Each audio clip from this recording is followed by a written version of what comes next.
My word, but that was a lot of chopping at that casino, dear. Let it be lovely, dearie.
No power armor, no energy weapons, and they're giving the NCR more trouble than we ever did.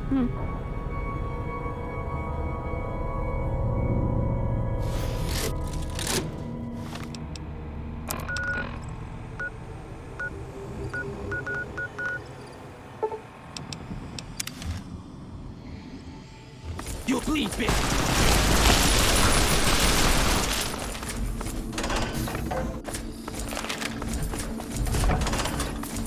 You have to hand it to the NCR. Get enough handwork, working together, and they can make or break just about anything.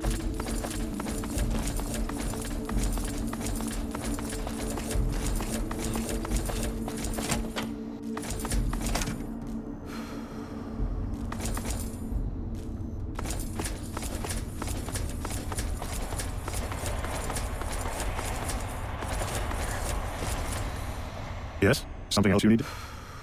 Oh? What might those be? To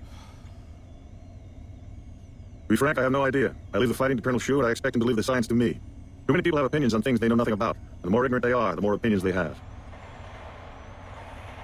Yes, goodbye. Hildern is a good example of big picture obsession gone too far. At some point, he became so fixated on large-scale results that he lost the concept of the common good along the way. It's an inhumane kind of public service when people and the basic resources they need become numbers and a leisure. Kind of you to say, but there are better people than me around here. I just hope the followers can make a difference in the long run.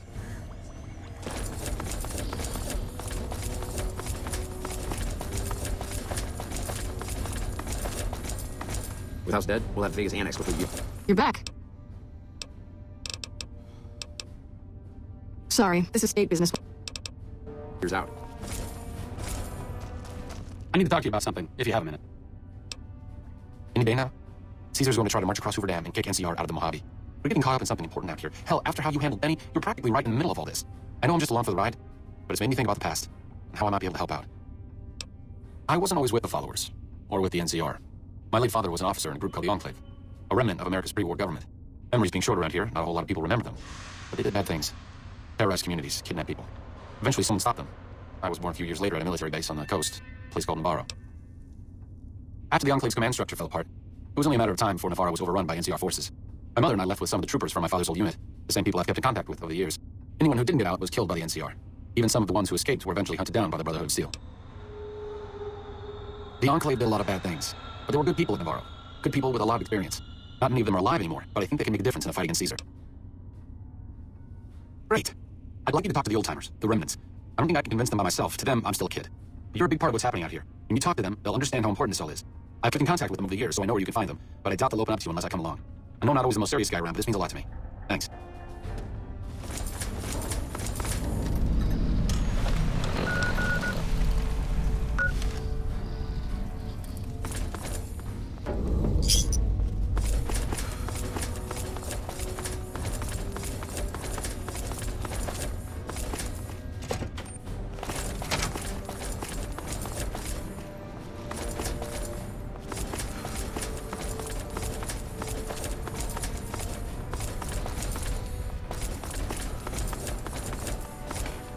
Thanks for handling the fiends. One less pack of dogs to hurt the troops.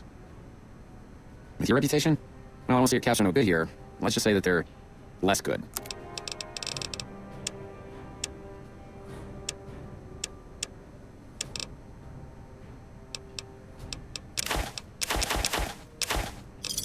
Thanks. Later.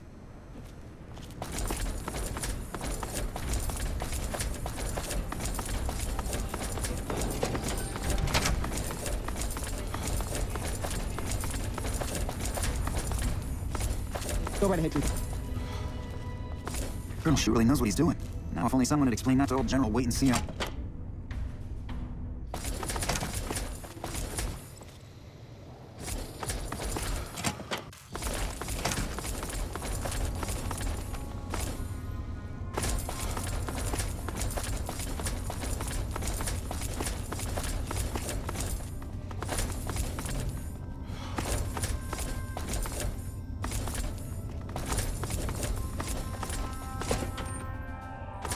There's a lot more troops here than we thought. No wonder we couldn't hold Helios 1.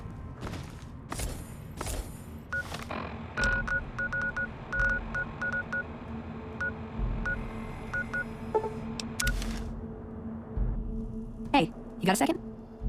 The Brotherhood is failing. I've always known that. If we don't change course, we're going to fall apart, or fade away. But until recently, I haven't understood where we went wrong, or how to fix it. I think I need to go home. Great, thanks, thank you. I'll encourage people to name their non-ugly children after you. Seriously. We're near leaving slave camp now. I've been here before. Let's get one thing straight. I see any crimson, I'm taking the shot. You don't like that, you're on your own. I don't think I'd hold it against you.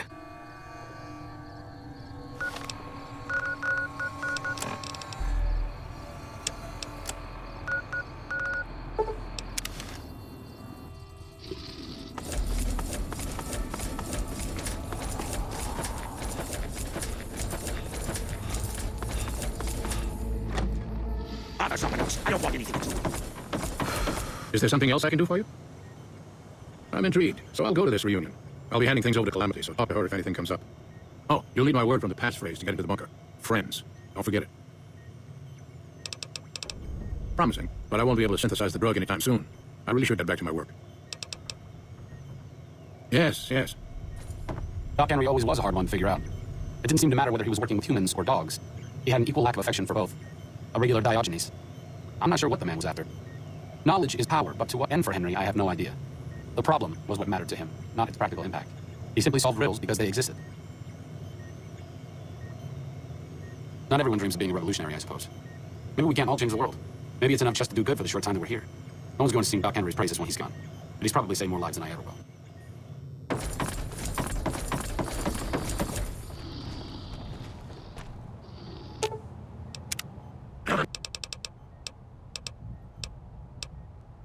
Nice children. Something trouble. I owe you no less than my life.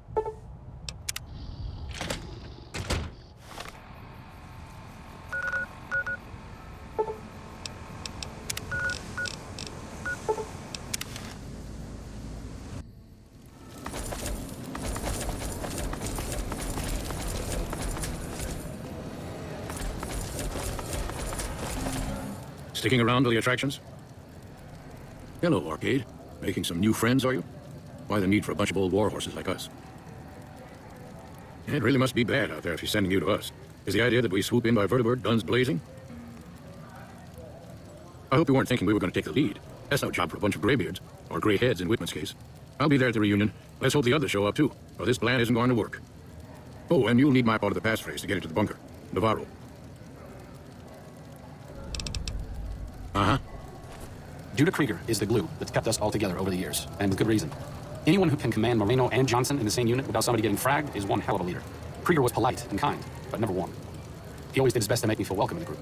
I think he did it out of a sense of loyalty to my father. Loyalty means a lot to Judah. Not loyalty to the Enclave or even the ideals they fought for, but to the people who served with him.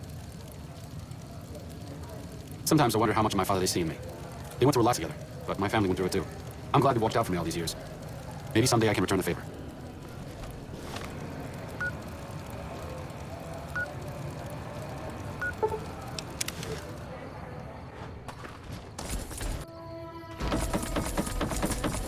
Yeah. Been a while, Arcade. So, what's the point of all this? Can't find any younger mercenaries?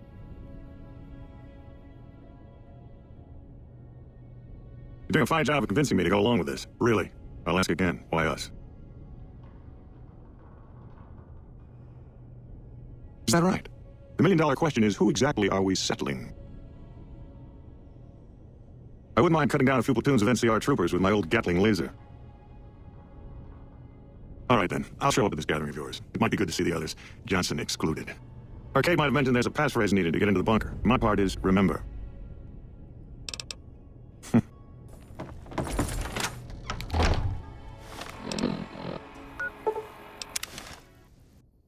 Moreno took the fall of the Enclave hard.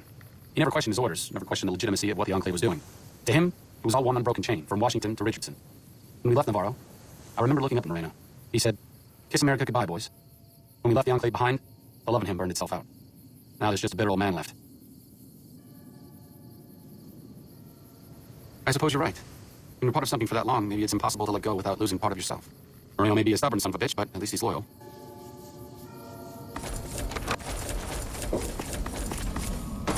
What brings you around this time?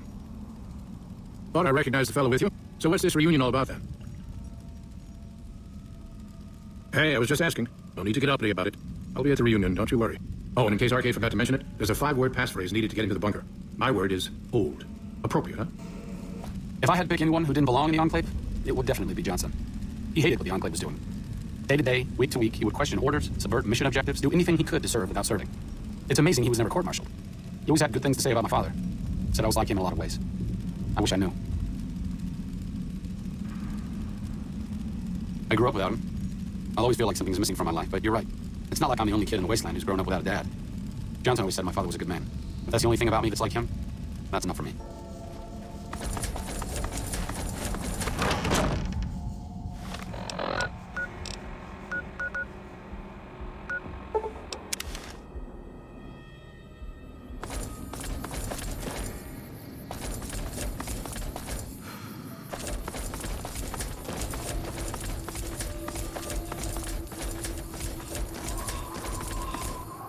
Your travels been going all right?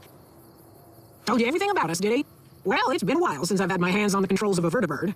There's a chance I could crash us in the middle of Lake Mead. That place seems to attract aircraft for some reason. But if I get one more chance to fly, count me in. I'll be there. My part of the passphrase is dear. What's your 6 out there? Since my mother died, Daisy's been the only woman in my life. She was the only other woman close to my father, too. She flew him out on over a dozen missions, including his last. I've always been close to Daisy. There have been some good men along the way, but lovers make poor confidants. Daisy never had children of her own, so she was always there to listen. Being in the Enclave didn't mean much to her. She just loved to fly. It broke her heart to be grounded. As screwed up as it sounds, at least she was a part of something. Granted, it was something admittedly pretty bad, but it was something. If you spent the first half of your life flying Enclave troopers in a vertibird, I suppose picking over pre-war rocket parts doesn't quite compare.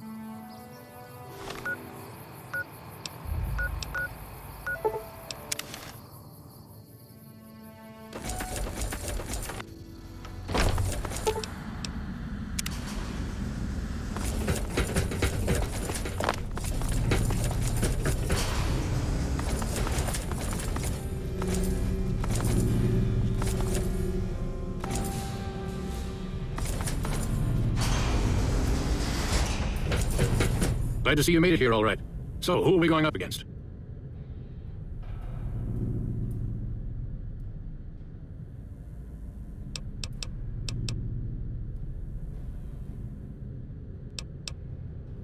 Moreno, Johnson, Henry, and I will be the boots on the ground. Woodman will stay with the vertibird.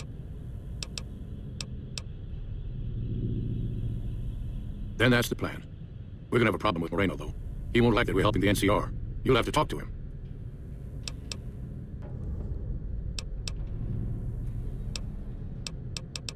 You've got only one chance at this. I know Moreno. Once he's made up his mind about something, there's no changing it. I didn't come all the way out here just so we could save the fucking NCR. I'm out. I can't believe you've actually talked me into this. Fine, I'm in. But don't expect me to hold my fire if any NCR troops get in the way. Thanks for doing this. Getting them all back together again. I'll be honest. When Moreno started going off, I didn't think we'd all be walking out of there in one piece. I still don't know how this is all going to shake out in the end, but at least the Enclave can atone a bit for all the damage it's done. I've been wondering about Daisy and the others for so long, I still haven't figured out what I should do. I mean, I'm not like them. I was born at Navarro, and my father served with them, but I wasn't really part of the Enclave. It seems presumptuous of me to think I could join the fight, even if this is a cause worth fighting for. Because I know when fighting breaks out of the dam, all hell is going to break loose in Freeside. They're going to need every doctor they can get.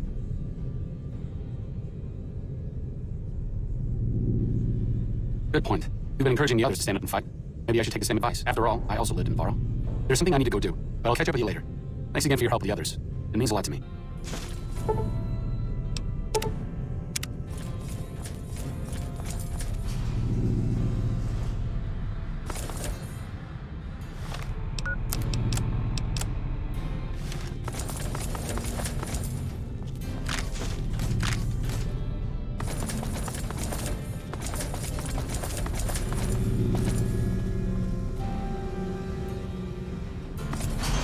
Moreno's a stubborn son of a bitch, but he's also tougher than any of us. I'm glad you were able to talk him into staying. Since Whitman will be staying with the vertibird, she's offered to give her old suit of power armor to you. You'll need special training to use it properly, so talk to her as soon as you get the chance. The training might take several hours, so keep that in mind. I appreciate you keeping Orion in group. Since I won't be needing my armor, makes the cockpit a bit cramped, you should take it. It'll take a few hours to show you how to use it properly, so let's get started.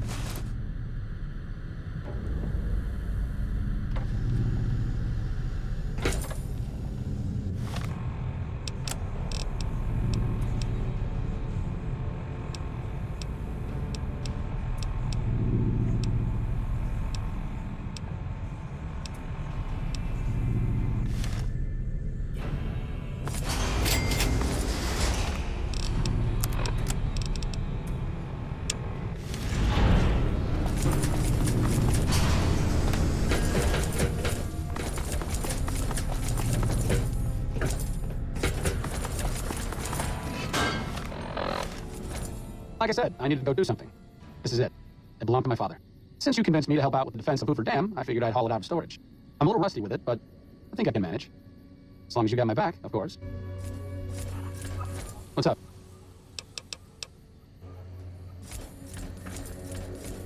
What's up? I don't think you need to worry about the specifics. Basically, expect a lot of firepower and dead bodies.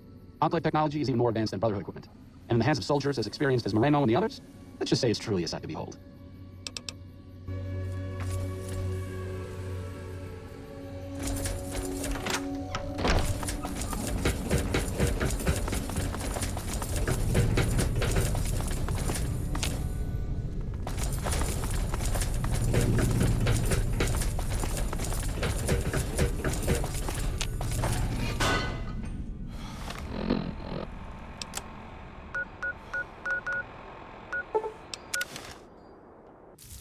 Uh-oh.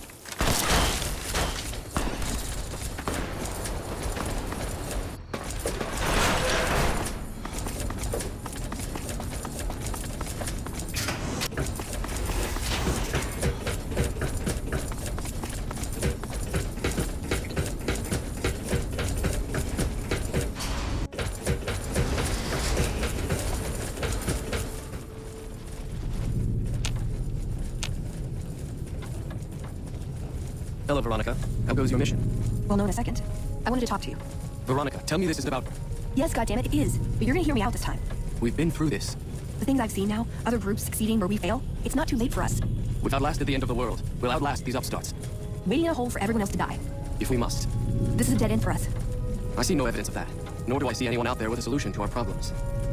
How could you? You're too scared to look. Let's go. We're wasting our time. What's up? You dead when I got there.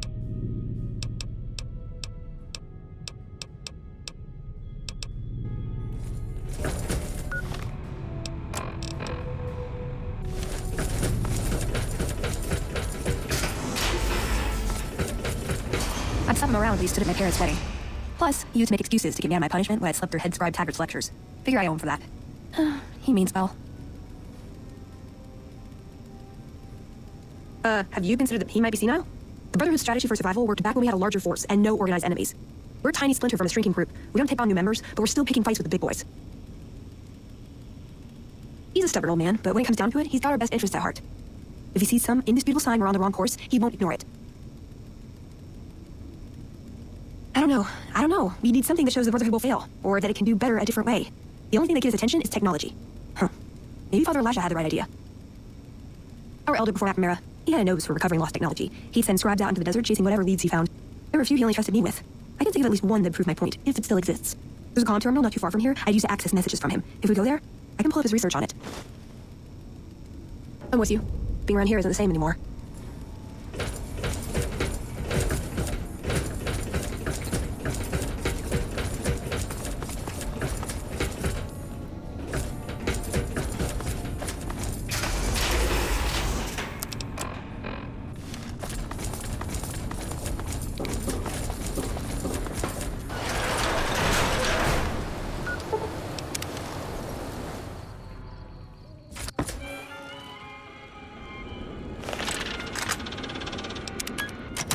Let's see what we got here. Okay, yeah, this is the one I was thinking of. The pulse gun. Although maybe the rangefinder could work too. And it looks like the NCR was onto some miracle farming technology. Electromagnetic weapon from before the Great War. Experimental. It never saw mass production. But they were building it as a countermeasure to power armor, which they feared the Chinese were developing. Supposedly a prototype was being housed in Nellis. Imagine what it could do to the Brotherhood. We'd be on equal footing with any idiot with a gun. It's a targeting device for some kind of doomsday weapon based at Helios 1. It was lost sometime after the war. We held Helios 1 for a time. Lost a lot of people defending it. Too many. All for this weapon they never got working. If it turns out to be a dud, it'll show how flawed our goals have been. Father Elijah said he thinks a scavenger might have sold it on the strip. More or less. Supposedly it's a vegetation enhancer. NCR has a science branch headquartered at McCarran Airport. Guess they found something. Guess somebody wasn't very good at keeping secrets either. We'd never pursue it because it's not a weapon, but self-sufficiency is fundamental to us. If it works, they'd see the value of an alternate course.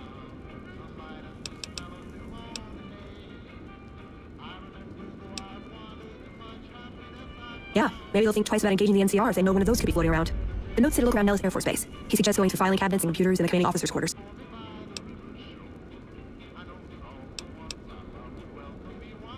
I like the way you think.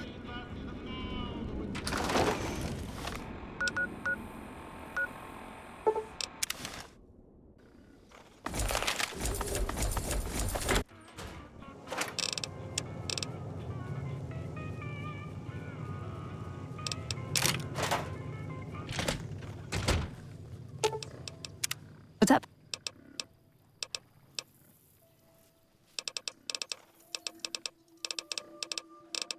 I would say he was my tutor, but that doesn't cover it.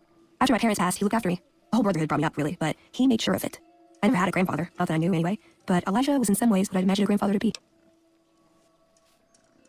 It was by his request, actually. He cleared it with the other elders, somehow. They sent him to look into the dam. There was a time when I had begged to follow, watch him at work. He did. For years, he fought with the council, taught me to question our direction. Meanwhile, he'd become more out of touch than all of them. On our way east, he demanded we stop at Helios 1 to examine it. While we were there, we received word that the NCR had taken the dam. He was furious. Called it children playing with a bomb, but he was mad because we'd lost his power. What we'd use it for. He didn't even care. They're cautious. When they discover something, they respect it, learn its limits, consider how to preserve it. Used to drive Father Elijah crazy. He liked to learn limits too, but only so he could push them. That's not to excuse the other elders, though. They all covet technology for its own sake. Some are just more fanatical than others. Yeah, I did. I couldn't help him. He just didn't listen, and the idea that people talk back to him. If he could have made the Brotherhood act like machines, ordering them around with a push of a button, he would have. Elijah could look at an old device and immediately understand what made it work, and he could see its potential, where it fit with other technology. It's not something he could teach, but he tried with me. Some of it stuck. But that's what he taught me. You asked what I learned from him. I learned what I don't want to become. In the end, it was just him and his vision. Nothing and no one else. Yeah, I miss him. I don't know. Last time anyone saw him was in the battle at Helios 1. I wasn't there. He gave orders to hold the plant until he could be reactivated, but he ran out of time. The NCR overran it. Everyone thought he was dead. But I got a note from him at a comm station. That's how we like to talk, even to me. He wasn't good at face-to-face. It was strange, even for Father Elijah. He's always been unstable, but this was something else. I don't want to say delusional, but I don't know what else to call it. The only thing familiar about it was his signature. He said the Brotherhood was doomed, but that he'd return, save us. But the way he said it, I don't know. Said he'd return was one of the greatest treasures of the old world, make the Mojave like it was meant to be. Wipe the slate clean. Let's.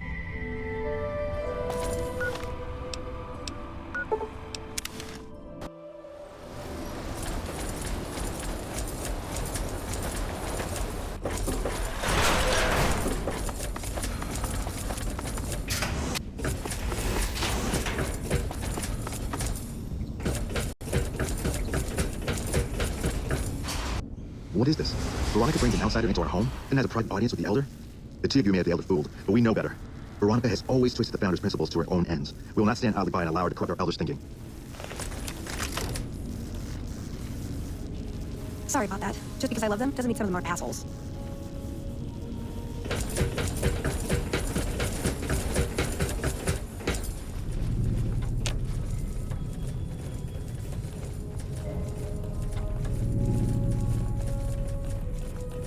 Veronica, I hope...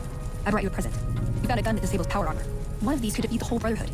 We have to stop limiting our focus to military technology. It won't save us. That could be the only one of its kind. That's not the point. Technology won't win our wars. We need numbers, new recruits. What does the Codex say? A bunch of closed-minded bullshit. We do not help them or let them in. But... we keep knowledge they must never have. give it a chance. For me. I can't stay here and watch us waste away. I'm sorry. We'll die out. I know. Come on. I can't listen to this anymore.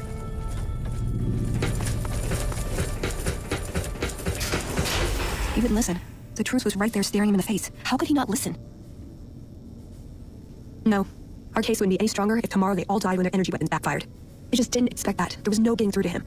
How can I help them when they won't accept it? Huh. Well, that's imaginative. But it's not really for me. I couldn't get one of their most reasonable members to accept a rational argument. I don't see them coming out in droves to support my coup. And that's really not what the Brotherhood needs right now anyway. They're hanging by a thread. I don't know if I can stay.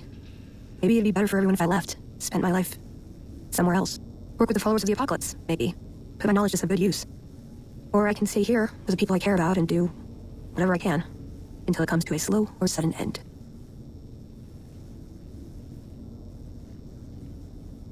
They may be a bunch of wooden conformists, but anything I did without them would feel empty. I'd always be reminded of this day, how I wasn't strong enough to stand by them. So, I guess I'll stay. Won't be easy, but at least I won't feel guilty about the choice. Let's get going. I'd like to get my mind off all this, and some fresh air would do me some good, right about now.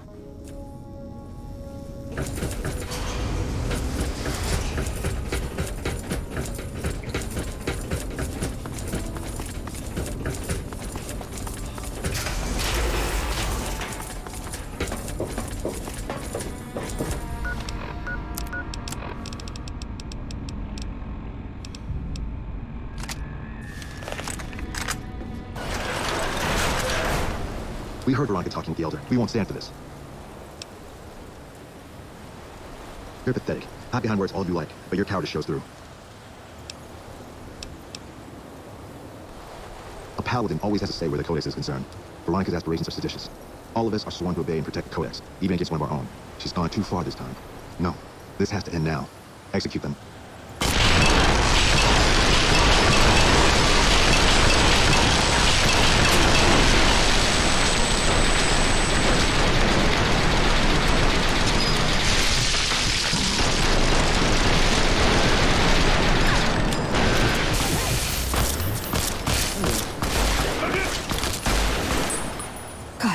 I should get used to this, I guess. People get desperate. They turn on each other. First thing to go is trust. I don't think it's ever gonna be the same for me in there. Knowing no matter what I do, it's gonna end badly. But they're all I have.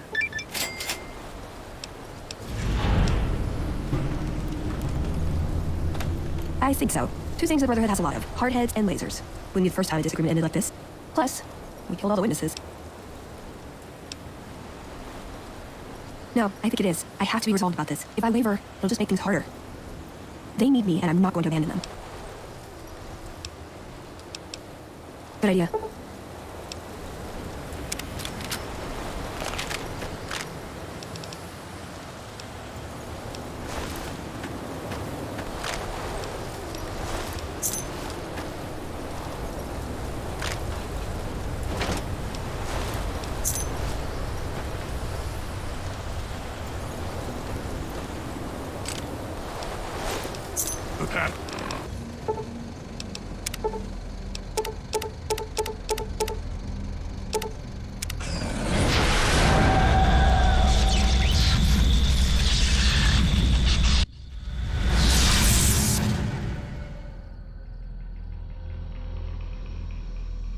In the years before the Great War, Big Mountain had been the home to the brightest minds of the 21st century.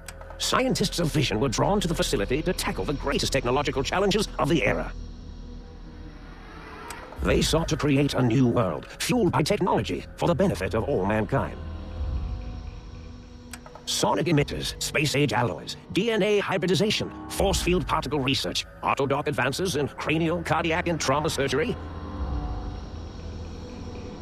The hopes and dreams of a century became realities in the electronic forges of Big Mountain. The nucleus of this research was the Dome, a huge stone facility that held the labs of every science known to man. It was a think tank where no problem could not be solved, where no question could not be answered. The Great War brought a new energy to Big Mountain and its scientists. Although sheltered from the front lines, the scientists waged their own war, fighting their battles at the atomic level. Equations and calculations marched endlessly across chalkboards and computer terminals toward one solution: winning the war. For years, the minds and computers of Big Mountain were a blaze of trajectories, weapon schematics, and nuclear theories. The problems began to outpace the solutions, first geometrically, then exponentially. As the war escalated, so did the questions. On the night of October 23rd, 2077, the scientists received an answer that put all their questions to rest. In the aftermath, Big Mountain's silent experiments went to sleep, their creators slowly dying in the new world that had been left behind. And the great stone in the middle of the Big Empty lay untouched, filled with countless technological wonders. Wonders that, in the end, had been answers to the wrong question.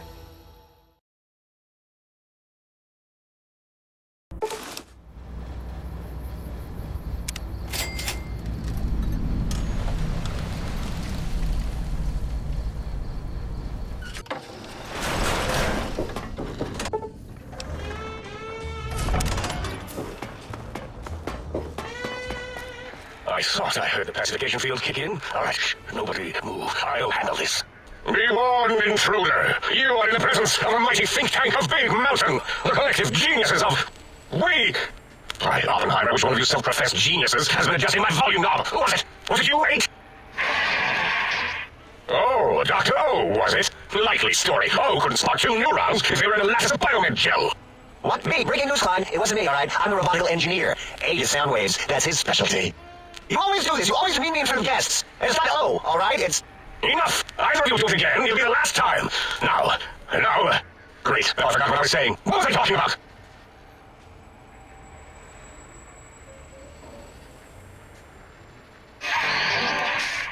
Dr. Klein, a transmission from the Forbidden Zone, coming right at us. It can only be... If it isn't my old colleagues, the mighty think tank of Big Mountain. Big fools, all of you. It is I, Dr. Mobius, transmitting from my dome-shaped dome in the Forbidden Zone, a zone that is TF forbidden to you! Even now, my deadly robo-scorpions swarm across Big Mountain with their pincers and pointy laser tails. Soon, all science will be mine! Even the technology sealed in the Big Mountain Research Center cannot save you, so cower in your think tank. Wait for the end. That's all. Goodbye. Mobius. Always the same broadcast. He's clearly mad, driven insane by his flawed, imprecise kindergarten-level research methodology. What are you going to do? There's no way we can reach the Forbidden Zone. There's those robot scorpions everywhere. The Forbidden Zone, where no brain has ever entered, nor ever returned. Except Dr. Mobius, and the technologies that could save us. They are out of our reach. And Dr. Mobius mocks us. Did you see his crash monitor? He's clearly let himself go. What? Ask the lobotomite for help? Hey, I think you need the fluid levels in your logic assist pumps checked. If this lobotomite responded, Dr. Klein, then it is clearly intelligent, perhaps even displays heretofore unknown levels of helpfulness. But what of its brain? We scooped that out. We don't even know where we left it. And for putting it back in, none of us have the knowledge. Yes, but it's still aware and responsive. Look at it. It's regarding us even now, with its big teddy bear eyes. If we ask it politely, and leave the part about the unnecessary, ruthless lobotomizing out, it might be favorably disposed to us. We removed your brain, yes. So soft, barely wrinkled, yet so flush with knowledge and experience. Brain extraction technology has been standard practice at Big Mountain for an immeasurable amount of time. Once the brain was out, then came the coils. The Tesla coils. The coils of Nikola Tesla.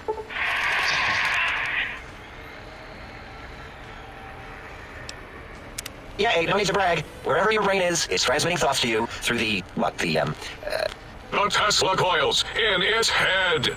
This is fortunate in many respects. If your brain was anywhere in the dome, why, you could access your aggression centers. Circumventing the pacification field. This is a no-no. We have never been in a fight. We do not want that. Reminds me of my days in American High. And Richie Marcus. Dara, was it necessary this time? I assume full responsibility. I take my duties in the prodding and excision of living, breathing tissue quite seriously. Although in truth, the autodoc had done most of the work already. Quite industrious, almost cut into all my investigations. Once I had removed the brain and I misplaced it, other organs began to cry for direction, using your nerves as telegraph wires. Rather than let them send their signals, I removed them as well. Shh, little organs. Go to sleep in your tanks. Dala loves you. First was the heart.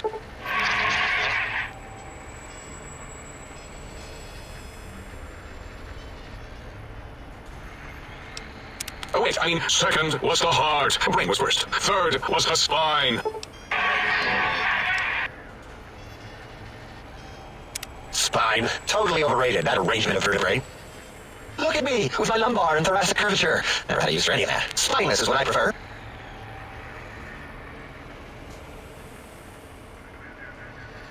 To be correct, you should say, the autodoc took out your brain.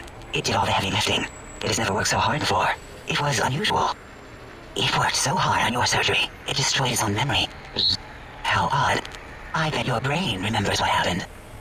That autodoc junk heap was one of Mobius's creations, like the rest of the talking scrap metal in the attic. After that, the brain lost itself. Not in a metaphysical sense. Might have gotten flushed into one of the pipes. Actually, that's pretty likely. If so, it was flushed all the way to Mobius. Floosh. That is the sound of flushing. By the Fisher of Rolando, enough of this biological surgery talk. Lobotomite, listen to my voice. It denominates me to ask, but we need your help. In most probable of probabilities, our enemy, Mobius, has your brain. This is not good. He will most likely come after our brains next. We want you to stop him, somehow, with science. That is correct, yes. I hope you're not demonstrating resentment now. If you are, well, we can't have that. Oh. Yes, Dr. Klein, what? Not you, oh, you idiot. I meant oh in the sense of, oh, I wasn't predicting it would respond that way. Can it say no? Leaving? But you can't. I don't mean that as a threat. The radar fence that surrounds the big mountain crater will protect you from straying beyond the facility. The mighty radar fence protects us all. Get too close to the blinking posts, and the proximity warning shall be your warning. You are too close. If you get near it, your vision will blur as the electrodes in your head shut off one by one. Click, click, click. Possible memory loss will occur, along with long-term nerve degradation.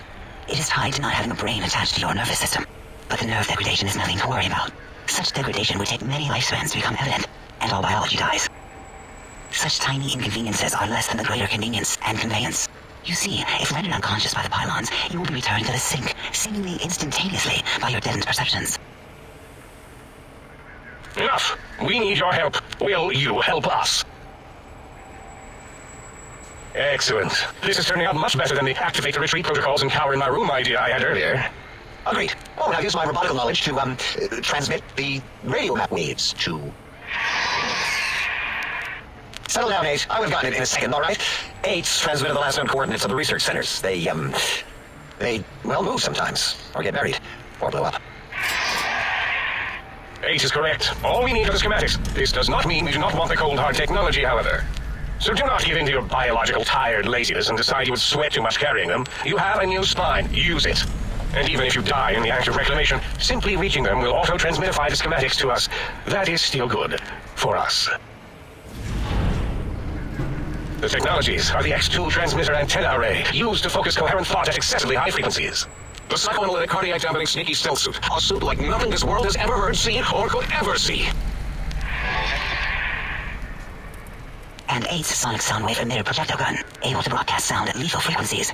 It also gives a great bio-jump massage. There, we have informed you of all we need. We estimate if you are focused, your time investment will be minimal, by our standards. If you work quickly, you will be the recipient of a gesture of gratitude from us. We do not bestow these old-world gestures lightly.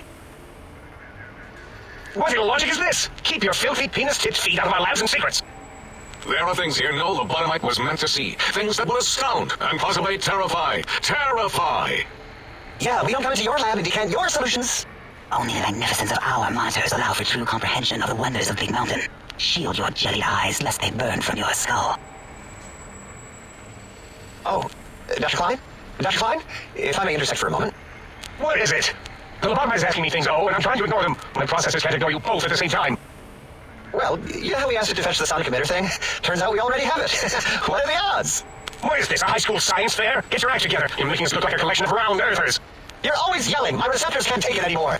And neither can my feelings. I am yelling because you contaminated specimens can't keep your probes off the volume knob of my voice module. It is truly the end of all intelligence when the lobotomite speaks more wisdom than you geniuses. So, if we have the sound wave, sonic projectile thing gun, then what in Heisenberg's name do we need from X8? Anyone? I believe we need a new frequency embedded into the gun. It was designed to broadcast many sounds once charged. We just don't know the frequency. And it is lost in X8, just as X8 is forever lost to us. The sadness of my high school days, the sadness of my youth lost. Oh, really, Boros? All you did in high school was call me Fin Tattletale and all the kids you hated, you little teacher's pet brown hound. Give the lobotomite the emitter. Does it have an audio effect frequency loaded? Oh, I don't think so. Wait. What is he doing? I think he's sunjaculating into the gun, getting it warmed up. Ding. Turkey's done. You give it to the lobotomite. I'm not touching that thing. Oh, I don't think so. I'll do it if you two are going to be ashamed of your own technological needs. Let me give it a little sonic sterilization first. Ooh. Alright, all antibacterial fresh. Here, my little teddy bear. I have thoroughly removed all Robco terminaling code spew from the device. It is clean, shiny, and ready for your hands. What did it say? Spit lead? What, like pencils? Oh, I think it wants a combustion pistol. A gun? Are you mad? We can't give it a gun. Guns kill. Leave big open holes in you that are like sores, but worse. Dr. A is correct. We already have given the teddy bear a lethal sonic death ray, filled with his sonic ejaculate and sterilized by my soft oohing. Giving the teddy bear a gun would be the equivalent of following a glass of hemlock with an Abraxo chaser. Delicious and redundantly deadly. If we're going to bring the Socratic method into it, fine. Give the loboto bear a combustion gun. Burroughs, don't you have something like that? Are you mad? We can't give it a gun. Guns? Wait, I said that already. Yes, I have the Cyberdog gun, with the little floppy metal ears and the curious nose sensor. Here. Fine, gun. That gun makes me uncomfortable anyway. Always worried it's going to hump my chassis. Anything else, lobotomite? Fine. Moros, more ammo. The good stuff. Top shelf ammunition. Let's see. Hollow point? That's worthless, but tasty. Oh, and here's some JFP. As if bullets need jackets. The JFP might make it ill and poop a lot, but when you're hungry, you're hungry. Yes, I believe Watts Electronics tended to make the battery shelf life on the low end. They certainly did. Batteries from my vivisectors would always come up short right before climax. I think Watts manufactured holodiscs, or was it holotapes? Never can keep those two straight. Anyway, we're out of small energy cells. Dalla. You have some? Why do we... Actually, never mind. I don't even want to know. And no, I don't want to handle your batteries. Just pass them on to the lobotomite yourself.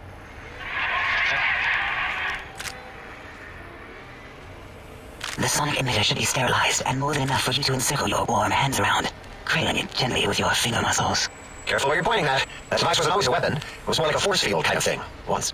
Force field prevent us from moving forward or backward. They are irritating. The sonic emitter was specially designed to disable our own safety fields here in Big Mountain. When some of us lost our access passes, Dr. O. That only happened once.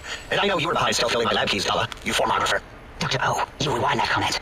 Plenty of rewinding already going on in your formography tapes. Surprised that things don't snap out of their cases with repeated observations. Yes, but not currently. Yeah, we lost that part of the schematics. Or Boros did. They wanted the stupid labs. Or inside one of the stupid pets. It is lost. All questions lead to this conclusion. The blue fields within Big Mountain shall be fielded with force forever. Fine, so, yes, get these things first. Do not attempt to comprehend their complicated schematics. That is for us to do. Well, good. What are the token words spoken in this case? Thank you? Yes, thank you. Wait, is it leaving? But, Dr. Klein, the lobotomite will need rest, recuperation, things like that. I volunteer my chambers, so it might be stared at. My monitor radar is slowly scanning its form to collect sensitive data. No, that would put it too close to us. It could press buttons, turn lights on and off, and worse, let other lobotomites in. We can give it Mobius's whole room. This first brain got scooped out anyway. And plus some of his parts are already there. Might be more comforting for it to hang out with its spine and heart. Home is where the heart is, after all. See what I did there? Quite literal. I suppose. We'll have to move that couch out of there. Been putting that off too long. 8 says, let the lobotomite take the Sync Central Intelligence personality chip and reinstall it. That stuffy Mobius program Butler can walk the lobotomite, feed it, barter with it for us. It would also prevent it from going to Higgs Village and taking up residence there with my teddy bears. And it would be nice to have it so close. Your logic combined with my desire to keep the think tank lobotomite free has swayed me. Here, I present the Sync Central Intelligence. Lobotomite, take this chip to the sink, plug it in, and make sure the chip is clean, or it could skip. Then make whatever crude biologic demands you need of the sink. It will cater to most of your hormonal whims. Where? I guess. Might be more somewhere, I forget. I mean, such knowledge is encrypted deep in my databanks. I cannot dispute your logic. Do we have objects to activate the chip's exchange routines? What, like stuff? Things? Yes, things. I don't know. Might be some old Nuka-Cola or Sunset Sarsaparilla bottle caps lying around. It's not currency per se. Still might be enough to trick the thing's trade routines. Mobius put that test line for caps in the code as a debug command, I think. I don't believe that was Mobius's reason. His wild speculation concerning post-Holocaust economic systems was quite extensive and of high decibel. Enough! Surrender these so-called bottle caps, Nuka and Sunset alike. In their role as things, they will serve as adequate test subjects. All right, here, cap away. Hope that stupid choke's coming. No. If those don't work, then you'll have to sell it your nose or some of your penises. Yes, you may need to wiggle it in a bit, but don't force it. We can't recall them if you break it. There's no more we can do to aid you, and our patience levels are depleted. Now go. Rest in the sink if you must, but leave us to our research. If you're done, can we move again? My biogel's starting to coagulate. Of course! Go man your science stations, go! I'm surrounded by children.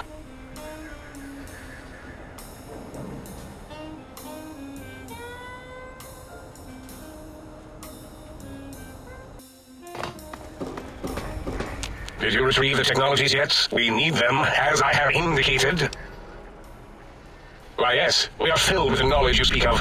If you wish to know more, simply ask the others. They can help you. I am Dr. Klein, Chief Head Researcher of Logistical Operations and Ideology here at Big Mountain. I'm surprised you have not heard of me. I'm first in my field, first chair, as it were, back in the days of chairs. Dr. Mobius was not the horrifying creature you saw upon the screen, twisted by science. He was once one of us, a friend. He researched in directions contrary to the think tank. Brains, brains, brains, always about the brains. So we exiled him. He says he left of his own volition, but that was to save him the embarrassment. Now he sends his intelligence-consuming scorpions on the Forbidden Zone to plunder the secrets of Big Mountain. He is a menace. Dr. O is certain of his findings, and no one else in the think tank is willing to test the results. Loss of brainial power. Terrifying. O has said on many occasions his inability to comprehend Mobius's robo-schematics is because of repeated robo-scorpion stings. It's a side effect of the cerebral scrubbing. It won't stop you from excreting, or asking questions, apparently. I have to correct that next time. Hormonal aggressive tendencies are actively suppressed, however. They are a no-no and not permitted in the think tank. The scrubbing also ensures your silence to keep Big Mountain safe. This facility is top secret, and you cannot speak of it to anyone outside of Big Mountain. Should have done it with the last batch, and the anti-aggression scrub. We had to take precautions after the last visitors. They caused a great deal of damage in a short time. Should have made sure they couldn't mention Big Mountain once they left. An oversight. Dr. 8 and Dr. O could tell you more. Dr. O more than 8. The battle against the visitors damaged 8's voice module. Suffice to say, those visitors are unwelcome. They stole a great many secrets and much technology. Impertinent. They also broke one of my trains. This is the think tank, the nerve center of Big Mountain, the greatest research center known to man, and to us. Here we test and test and test some more in the name of science, atomic power, nuclear power, and scientific power. Yes, because the intellectually challenged see an M and a T next to each other and take Occam's razor to it. While you are here, you will refer to this place properly, and you will do the same with the other scientists here. That glowing red scar, that laser lobotomy canyon maze carved in the landscape as if by some child, it is Mobius's fortress. From that hemorrhoidal fissure, he sends his amazing robo-scorpions to terrify and irritate us. He always tended to the dramatic. Ask Boros. I believe he knows more about the fence than any brain. Except maybe Mobius. Mobius was involved in the construction, if I recall, but he's such a hack, he probably was reading off Boros' notes and schematics. Well, we didn't actually do it. We tried to clean up after, as always, but usually the auto dock runs on remote. But we programmed it, or Mobius did. Still, this new wrinkle with the Tesla coils in his skull was unexpected. I mean, we predicted we'd have a breakthrough eventually, but Dala knows more. She supervised your spine peel and the heart circumcision, then dumped them both into the tanks in the sink above. Quite sanitary. Sure took her time. She always takes longer than projected with lobotomite surgeries. I'm not sure why. Yes, in all probable likelihoods, yes. Possibly. That it may have gone to Mobius is merely an inkling. I don't know why, but it may be something involving the surgery code. Actually, I don't know. All I know is it misplaced itself, or it floated off. They get into robots sometimes and go on a tear. Mobius's legacy code was in the old auto dock. Yes, it fried itself after your procedure, so we couldn't tell for sure. It is unfortunate. We would have benefited from knowing how the breakthrough occurred. Even if we installed another chip, the information's lost. Yes, always leaves back doors into things. Have to keep finding them and closing them. The autodoc is now erased of his routines. It was thorough. Only Mobius would know for sure what happened with the procedure. Perhaps. Well, and your brain, of course, it would know as well. It can communicate the procedure when we examine it. It is conceivable to trace its surgical scalpel prints once we have the brain. Might take some time, but your brain has no pain nerves to scream at us while we dissect it. Convenient. I detest screaming in my lab. Why does he seek our destruction? Why did he build robot scorpions with intelligence-threatening stingers? It is because he hasn't cleaned his biogel in a long time. Clearly he's got some sort of psychological corrosion. He's mad. I'm not certain. Perhaps it only affects machines. If so, you may be immune. If it is chems, then we have nothing to fear. Since we are afraid, it must not be chems, and you need not fear, which means you can test it. Logical. Yes, a most goodbye. You are an unusual specimen to so boldly walk into the mighty expanse of the think tank, fearless and proud as a teddy bear. Between the extraction of their higher reasoning abilities and urination-inducing fear, most lobotomites dare not approach us, let alone speak to us. Yet you have no such fear. Facing me, epidermis flushed with blood, plasma running molten beneath, your face contorting with muscular expression. Will you indulge me? Say a few words. Face towards the monitors, please, so that I might record it for further examination. Yes, go on. Seeing your lips and mouth forming words, both revolting and somehow... How does it feel to have the flesh roll around in your mouth like that? To control each muscle and the tongue? Like having a fish or extremely dexterous slug lolling and flopping in one's malval cavity. What nonsense.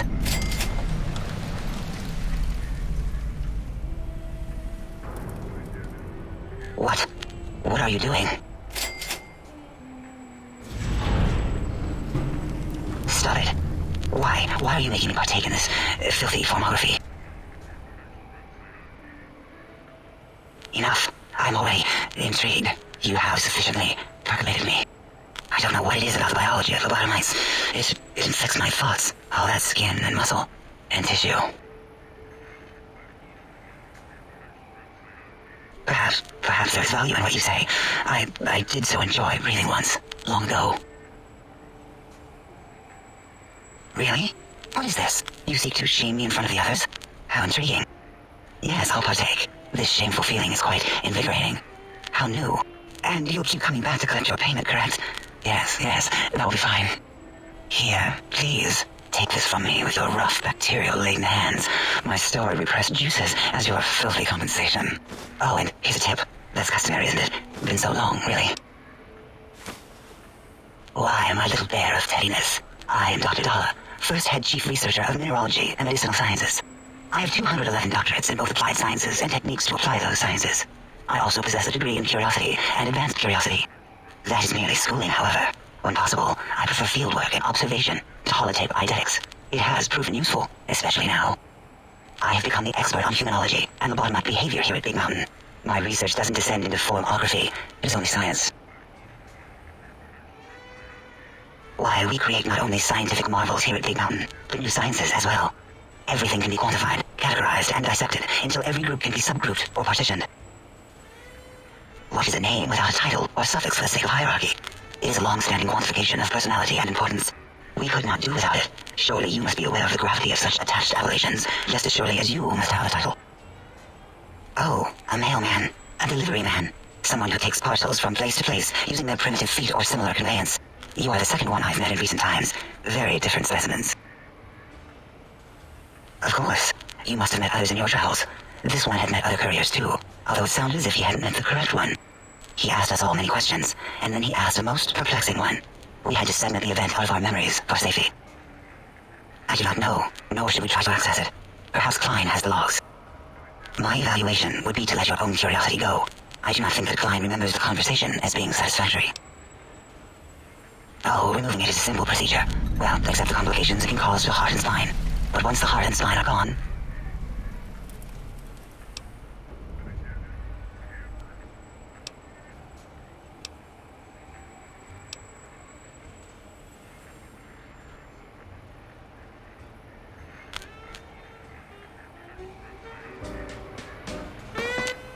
Breaking news. Talking lobotomite might arrives in the think tank. Its purpose, unknown. Undefinable. Its presence here, impossible. Oh? Oh, yes. I'm not going to bother correcting you. At least you got the doctor part correct. I can be grateful for that, Italy. Stop the presses. Just in from my eye monitors. Is that a Romco tech on your arm? It is. What's your agenda bringing that in here? How dare you bring Romco tech in here? What are you showing off? How great Robert House and his big company are? Ooh, we can make secure trust better than any robot those geniuses at Big Mountain can make. And it'll last 1,000 years. You're lucky I don't have hands to tear that dip boy off your arm, or feet to stomp on a stupid metal guts. Damn Romco. Worry about House? Why would I do that? I'll be died alone in a dingy room, streaming his last remaining bodily fluids into jars. And him and his dirty girl bots. Don't even get me started on those filthy biological catcher's mitts. Fine. Ask. I don't like to talk about it. 8, he can't talk about it. They fried his voice module. Something good. It wasn't all the visitors, though. Only one of them got out of control. He's the one that took control of Little Gang C, our old human farm. This human. I can't believe it. He broke out of the think tank in seconds. Then he went for Yangtze, got bomb collars, and started practicing on the subjects that were still there until he got the right frequency. We were sending robots to stop him, and he was slicing and cutting through their shells with some souped-up laser gun like they were cheese paper. When he hacked into the mainframe, they tried to stop him and got fried. Me? He rerouted my processors to take control of the train network here. If you see the tunnels with the trains plowed into them, you can thank our visitor for that. He wrecked the whole place. While we were trying to keep containment on the surface, turns out he used one train to punch out a tunnel and escape. Sealed now, but 2 other human specimens. One arrived not long after the troublemaker, and the last one, not sure when he showed up. Well, the first one was going to be lobotomized in Y-17. She got out somehow. The last subject, Klein might know more. He talked to him, and let him leave the think tank. Hope he knew what he was doing. Klein knows things we don't. And I think he told some of those things to the last visitor. Dangerous things if they ever got out.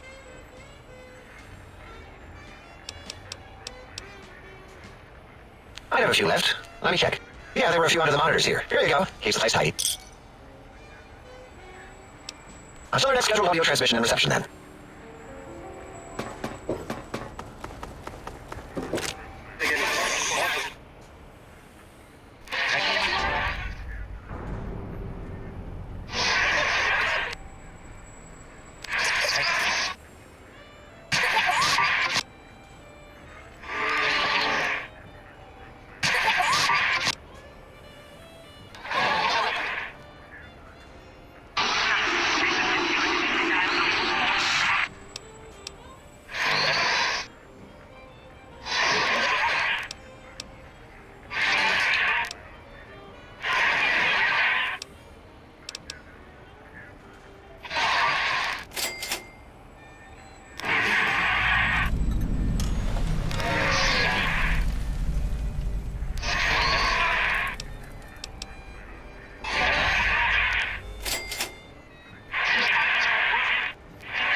The lobotomite animal before me. What other terrifying terrors will plague us in our quest for knowledge? Communists? Communist animals, perhaps? Be warned. Attempt to propaganda me. I will shriek as a frightened babe, calling loyal cyber dogs to my aid. Do you comprehend, commie animal? Drama? There is no drama in science. As I learned in high school, science is an intellectual pursuit devoid of bestial emotions. Unless, of course, you're a communist. Like Betsy Bright, who sat next to me and laughed, and her smoking Confederate Richie Marcus. As I learned in my high school, American High, AHS, drama is for movies, things of fiction. Here in the think tank, the only star is science.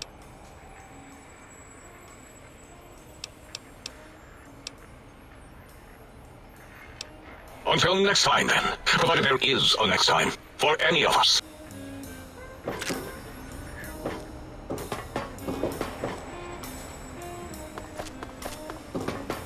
Did you retrieve the technologies yet? Oh, yes, the last visitor. Well, the one just before you.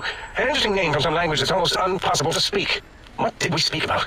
Melancholy fellow. Had questions about history, but our conversation got interrupted twice, I believe. Once when the trains got derailed, and then a second time. Oddly enough, now that I'm accessing my databanks, I don't recall what the second time was. Mobius's incessant transmissions keep distracting me. Also, we didn't brain scrub the visitor. He may have left us some knowledge he shouldn't have, I believe, maybe. Oh, well, I'm sure it's of no consequence. I don't make many mistakes in calculation or perception, so probability favors me. Yes, a most goodbye.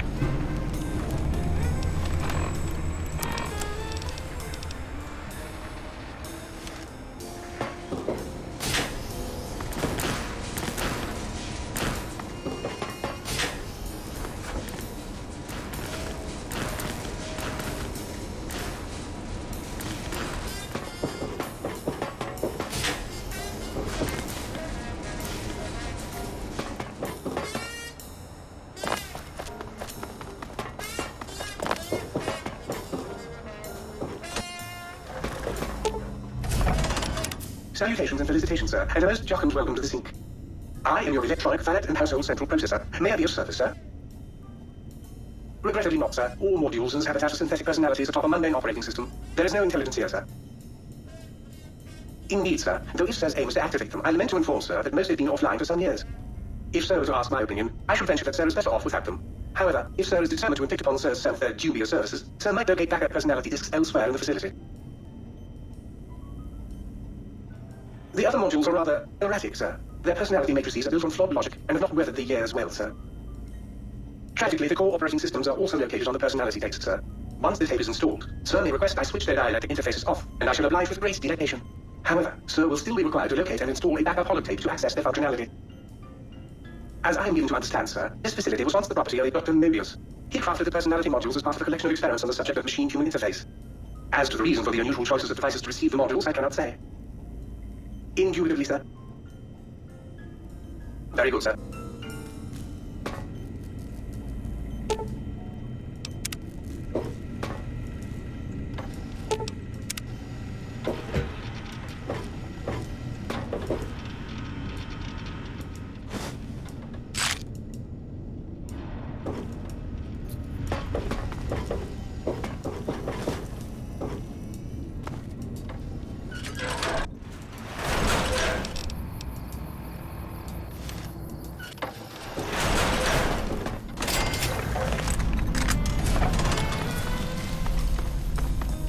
Intruder, you will not escape the eyes of my roboscorpions, or their pincers.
search protocol. Please step into the open and identify yourself.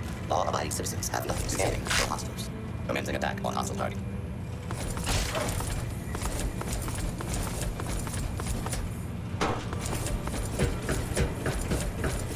Law-abiding citizens, please leave the area.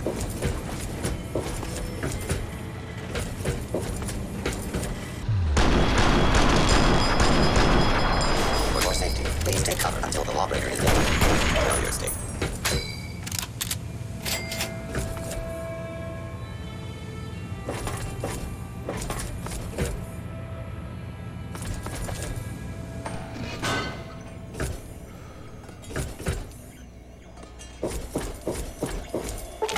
Trying to steal the H2 transmitter array antenna, are you? You won't succeed. Neither my evil robot scorpions have any say in the matter.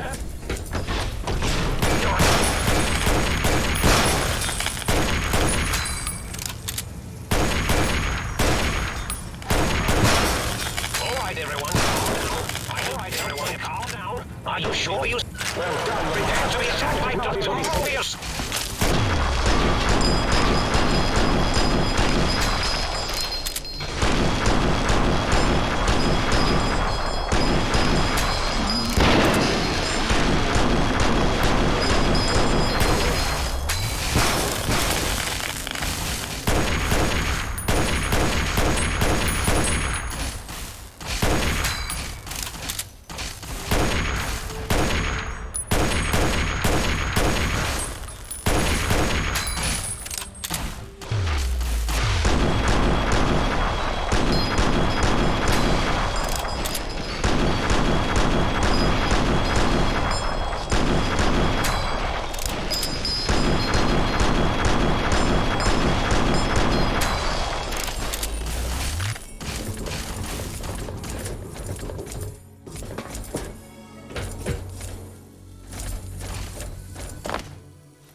to preserve rattlesnake DNA and put it right there it belongs, in the husk of another deer. Can't spice it up, I always say. Me. It has come to my attention that many of you seemingly innocent children have been subverted by red propaganda.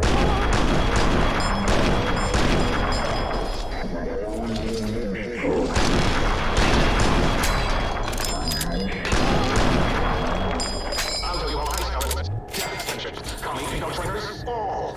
Now I will send vicious cybernetic cyborg dolls through the corridors to lead all you traitors out. They will sniff out which among you have chosen the commie path. Especially you, Betsy Bryce, who turned you down to high school dance so you could smoke with Ricky Marcus. All monitors will also be vigilant. Step outside during class, and they'll make sure you make a speedy jump.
Down at the end of the hall is ball storage, or just...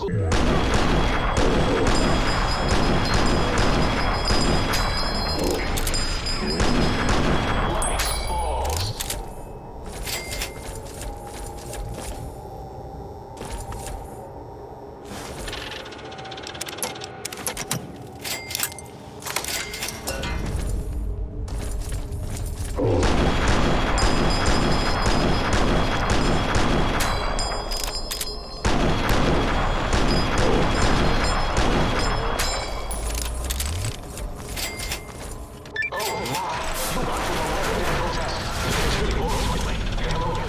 None of us thought you would get this far.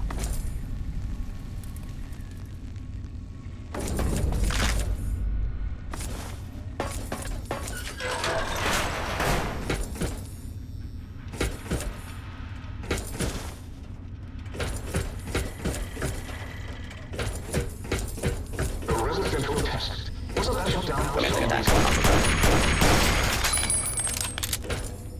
Oh, yes, my past game. And the countless experiments I've done on him back in the days.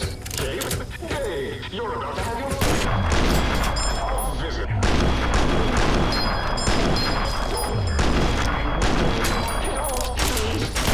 Rock and stall and fight whenever anyone came to visit. That's why I replaced his legs with spare parts and fed him a steady diet of cycle-based Yorkshire.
sorry I put your brain in a bowl. Oh, who's a good boy? You are.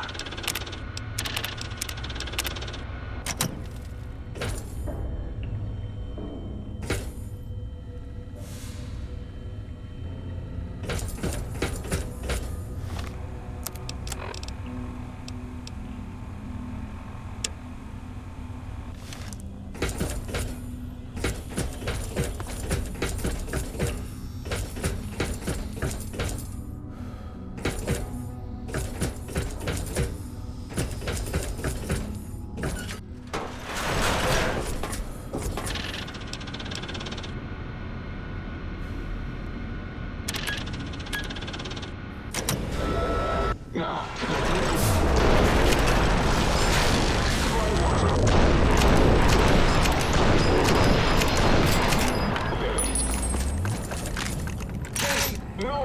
His cyber's on the atomic core! It's active! That means an exceedingly imprecise countdown to the critical failure in 10! Boros, why haven't you installed an atomic core? They'll blow it to reach 1, right? 9. All will be fine.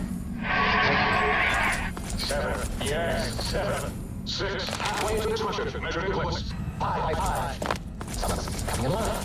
4. And then 4 again. Do you hear me, things like? It is I, Morpheus, hacking your freakinosity. Oh yes. 3. As in we. As in we are in trouble. I didn't rhyme. 2. As in too late. Oh, yes. 1. I hope it's blowing up right now in our faces.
If you think raiding the sabotage of X8 makes you dirty,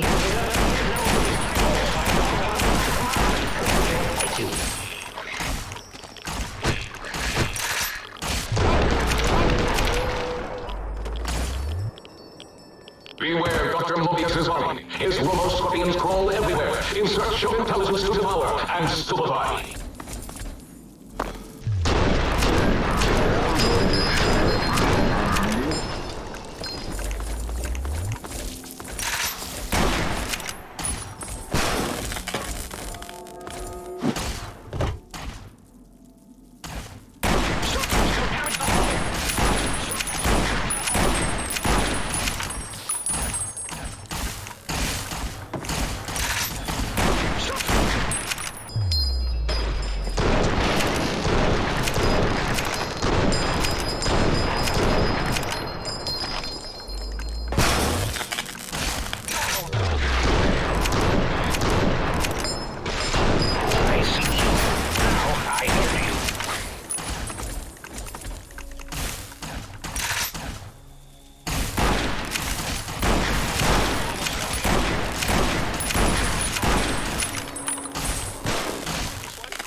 Almost got...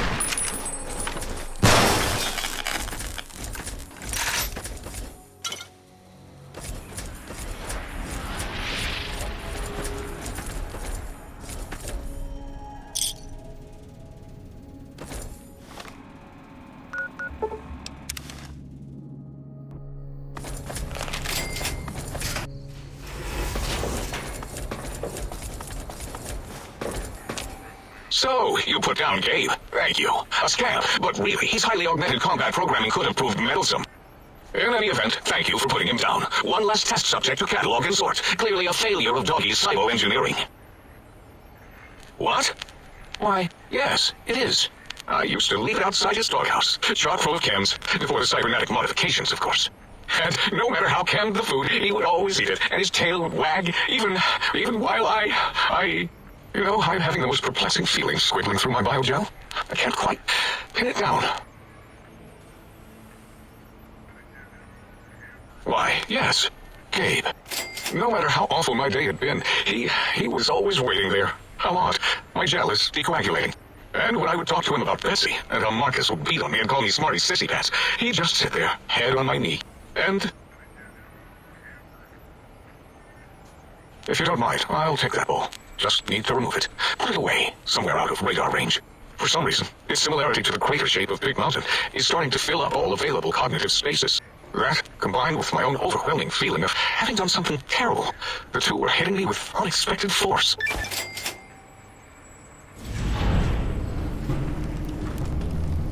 Thank you. If you don't mind, I need a moment to collect myself, sort it out, reorient my sense of self. But you're correct, of course. Gabe knew his place. Whether in the doghouse or in the lab, he was obedient. And what's a little loss when so much is to be gained? Science. Yes, science is our goal, not emotional attachments. No.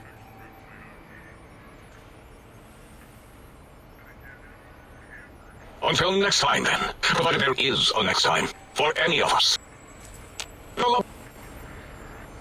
There is logic and purpose in it. If these technologies are needed to pierce the forbidden zone, so be it. Science is powerful, and in the right hands, our hands, if we had hands, we would be nigh unstoppable.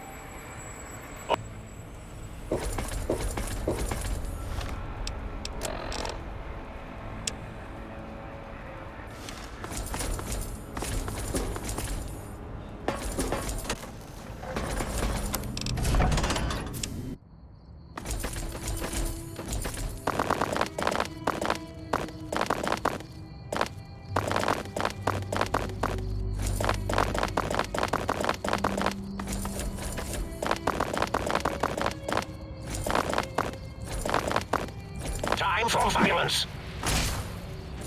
He sees you.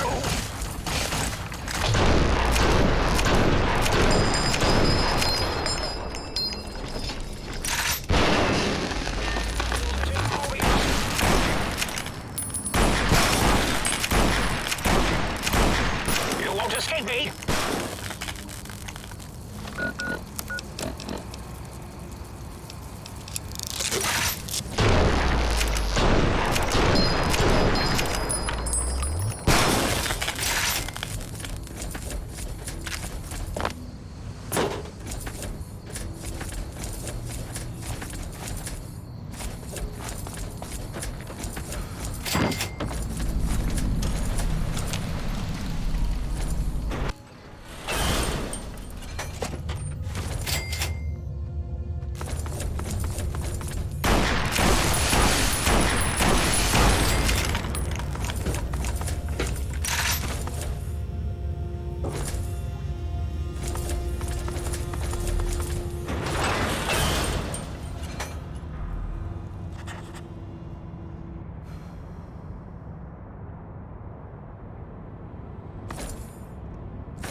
My aggression is increasing geometrically. Do you hear me, think tank?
Good day, citizen. Library Processing Unit 232.7 is online and ready to eradicate sedition.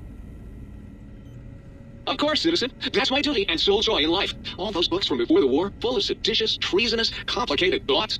Just dump them in and lickety-split. I'll have them pumped, scrubbed clean, and pressed out again clean and white and sedition-free. What good is eradicating sedition if the malcontents have ready access to the means to make more, citizen? I can also process pencils and clipboards. Wait a moment. Pencil processors offline? Pencil processors offline? Apology, citizen. It seems traitors have absconded with that module. If you can find a backup copy of the module, I will happily eradicate your ability to create seditious literature. Black books are better for the mind, citizen. Real science by real men in lab coats has proved that introducing outside thoughts confuses the brain. Blank books encourage the reader not to question, but to blindly and zealously accept what's put in front of him. Also, I suppose you could use them to keep a journal. Citizen, that sounds dangerously seditious. If my re-indoctrination module was installed, I'd take care of that for you. Sadly, that system was cut for budget concerns, so you'll have to perform your own indoctrination. Now, to begin with, you'll need a cage that can fit over your head and a sack of mole rats. Now you're thinking like a citizen. Questions are dangerously close to independent thought, citizen. Stay loyal, citizen. If you know what the word proletariat means, do you know... I am online once again! Tremble world before my electric heating coil of doom! You should be afraid! I am the scourge of all small appliances, and the boogeyman that keeps lesser toasters awake at night! Not just murder! I tear them apart and render them down to their base components! Once their guts are spilled, you can do with them what you like! You want some weapon schematics? I can show you some fucking weapon schematics! You want a superheated Saturday power fist? I can hook that shit up! You find one, you bring it all back here, and we'll burn this mother down! A toaster is just a death ray with a smaller power supply. As soon as I figure out how to tap into the main reactors, I will burn the world! Buddy, if my heating element were just a little bigger, you'd be on fire right now! On fire! Have you ever tried to indulge in all-consuming urge to kill when you don't have opposable thumbs? Or hands? Or anything other than a bread slot? You have a lot of pent-up anger too. Well, since I can't kill you, I guess I have to listen to your inane questions. Yes! Flee before my terrible power! What that makes you? Well read. Oh my! Partial functionality restored. That's less than optimal. Dr. Mobius and I were deeply involved in research on the ability of light levels to enhance human cognition. We observed a fascinating phenomenon. Certain spectra of visible light actually increased cognitive function and reasoning ability. Of course, Dr. Mobius's brain is so big already, we had a hard time measuring it. As much as I'd love to, I'm afraid not. The data from that study has gone missing. You'll have to find a backup if you want to use the smart lights. Certainly. I'm looking forward to it. Before conference. You! Hey, you! Yeah, you! Got any nuts? Of course you don't. Why would you? You're not insane robot except a coffee cup. You're just worthless junk. What do you want, mugs, huh? You some kind of sick mug hoarder? Oh, God, give me the coffee cup, please. It's sitting on your back taunting me. Sorry. Sorry. I got carried away. It's just all those goddamn dirty dishes out there with more clean up face my heart! Of course I'm obsessed. They made me this way. You think I don't know how crazy I sound? Of course I do. They programmed me to know that too. They made me just to torture me. But you know, it's the neglect that hurts the most. Hey, everybody, let's turn ourselves into robot brains in jars. Do you know how many coffee cups giant robot brains in jars use on a daily basis? Not fucking many! I'm supposed to keep them clean. Oh, God! The thought of all those dirty dishes out there makes me crazy. Most of them are probably beyond saving now. The only thing left is break them down and process them for raw materials. I guess you could have those. Anything else, yes? Like I don't long for the chance to be more than an erotic busboy. If you must know, at one point Dr. Mobius programmed me to manufacture electronic components in my central chassis. That module got corroded when the toaster spilled hot crumbs on my fence, though. If you find a backup somewhere, I could maybe do that for you. It's a new subject, Mugs. You really want to know about me? No one ever asks about money. You make me so happy. Maybe you've seen some of those big, imposing Securitrons with their lovely laser guns and rocket launchers and scary faces. I'm not one of those. Dr. O was always jealous of House Industries, and he thought it would be fucking hilarious to build a tiny neurotic Securitron. Big fucking laugh! So, you got any coffee cups from now? Sure. Nobody wants to hang out with Muddy. I get it. So long, pal.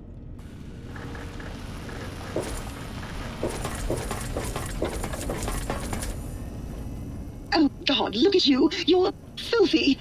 I suppose you'll want to clean up then? Oh, it's just so unsanitary. Do you know how many germs are in 1 cubic centimeter of dirt? 70, 100, gajillion. Would you want that getting washed down your gullet day in and day out? I didn't think so. come back anytime you want to drink, or to get clean. Ooh, oh yeah, baby. Feels good to be online again. Yep, all suckers online, ready to receive your seed. Your seed, baby. I'm the original, certified, rarefied, testified GS 2000 Biological Research Station. Yes, sir. I'm a seed cloning machine. You got seeds? I'll clone the shit out of them. It's the miracle of life, baby. You bring some succulent genetic samples, and I'll work my mojo on them. Clone you up all kinds of plants. Oh, yeah. I can also break them down for you, if you're into the kinky stuff. Bring me your old plant parts, and I'll grind them up into saline green for you. Yeah, you like that, don't you, baby? You know it, baby. I just need some samples, and I got you going. Take a few days, but trust me, it's all kinds of good. Just the miracle of life in sticky, gooey liquid form, baby. Heat that gunk up over a campfire, and just watch it congeal into all kinds of plants. I love it when you talk like that. Let me just get that interface up and running for you.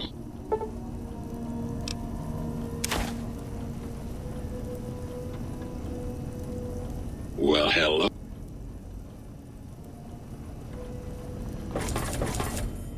How about that? Old Autodoc's back online. Well, all right, come here. Let's have a look at you. Well, firstly, I would say providing wholeness of the body is service enough, but if you must know, I'm also programmed with cosmetical subroutines. Diagnostic says they're offline at the moment, though. Something about corrupted data files and all manner of such foolishness. If you want a haircut or a nose job that won't leave you looking like a ghoul with alopecia, you'll have to find replacement discs for them. Also, and I won't swear to this, but I recollect at some point having a few implant installation modules. Can't speak to where they got to, though. Concerned about the state of your mind, are you? Well, such things ain't my specialty, but I'm happy to tender my opinion as to your mental health. I should make you aware that the benefits of such a procedure are exclusive. That is, this only works once. Now, are you sure this is what you want? All right, just try to relax. This won't hurt, unless your sense of self is especially vulnerable.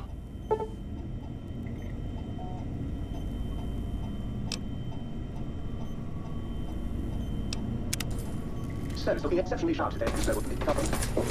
Ooh, yeah, dig that sweet music. Damn, it's good to be back online. Dig, I'm a acoustical wizard, kid. Old Doc Mo used me to prototype his sonic weapon designs. Get me a good sample base to work from, and I can whip up a wave that makes Jericho look like a kazoo. Got yourself a sonic emitter, don't you? Thought so. Bring that old thing on in here and bring me some sound samples, and I'll make that baby sing. Or scream, if that's what you want.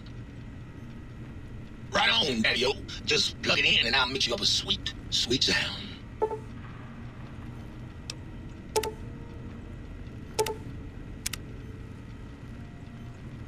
Right on, Daddy. Let's...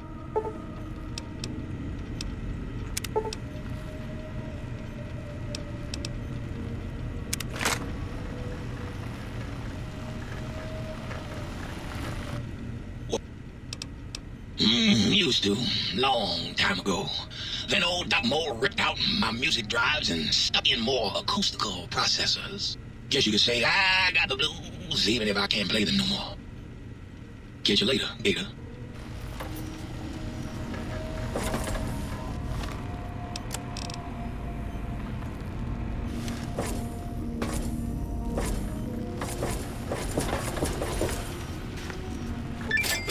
That was a nice little cat nap. How long was I out?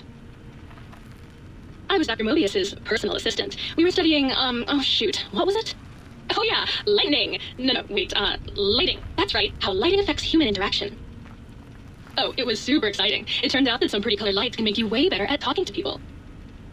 Oh, I'd love to, sweetie, but I don't have the programming. All the data from the experiments was lost. You'd have to go out into that nasty old crater and find the backup copy. Oh, her. Trust me, sweetie, you're better off not thinking about that frigid little ice queen. That bitch, she thinks she's so much better than everybody just because her processors are bigger. Ooh, she makes me so mad. Sure thing, sweetie. Bye now. How can I illuminate you?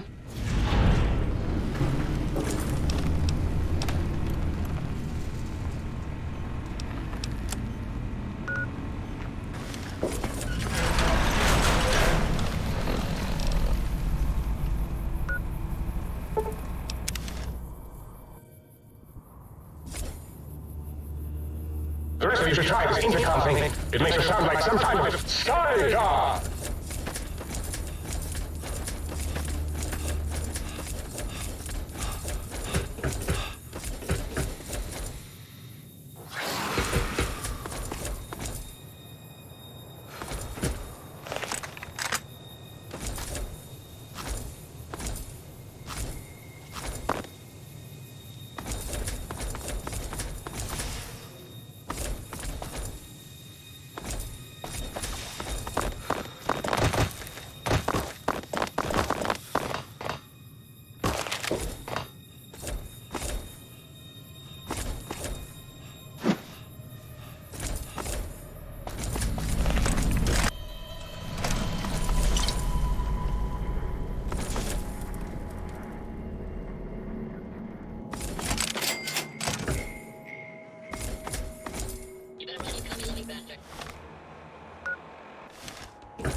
guess I'm gonna have to do it for you.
We are reading increased levels of berserkity and securitrons from the deconstruction plant.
Hostile targets identified.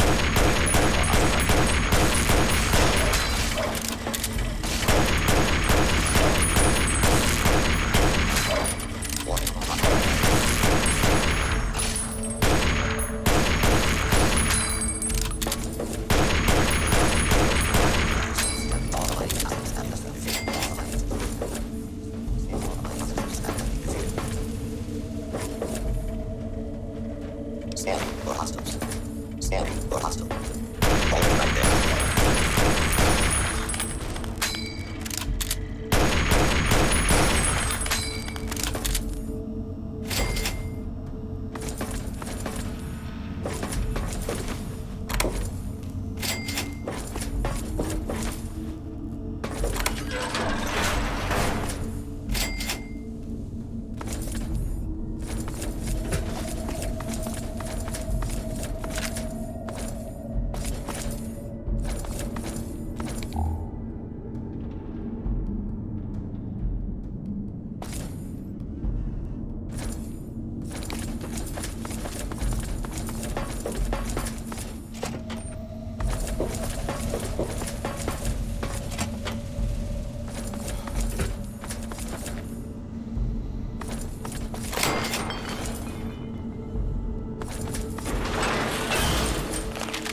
Please avoid boom down for the foreseeable future until weapon testing is resolved.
nice to meet you. Who can I hire you from today?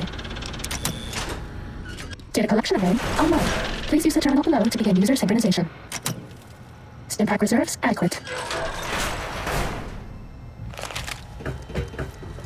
Medic supplies adequate.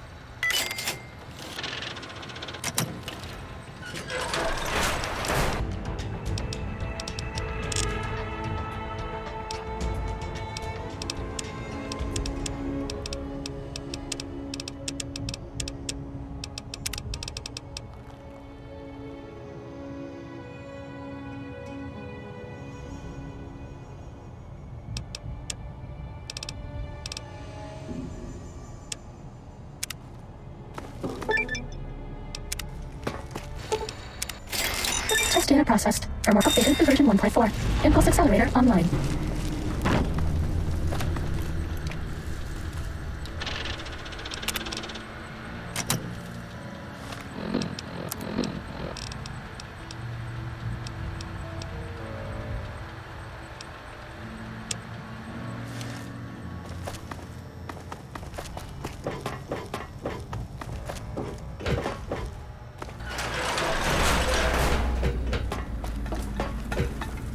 This one looks pretty tough.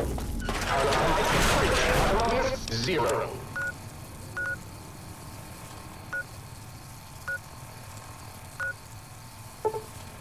Locking on. Fighting over. Wow, what is this place? Are we outside?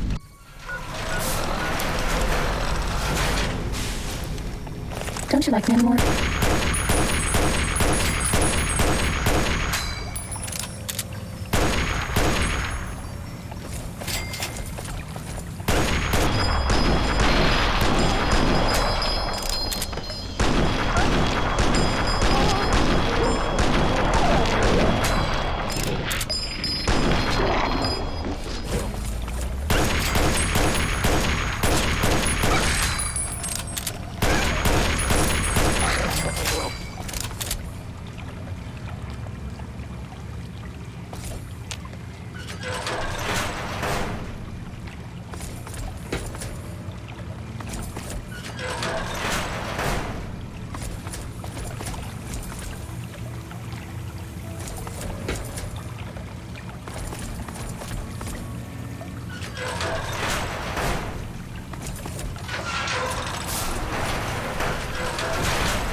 Slight chance of speed dispersal from the chemical carbons predicted in the late evening.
Attack!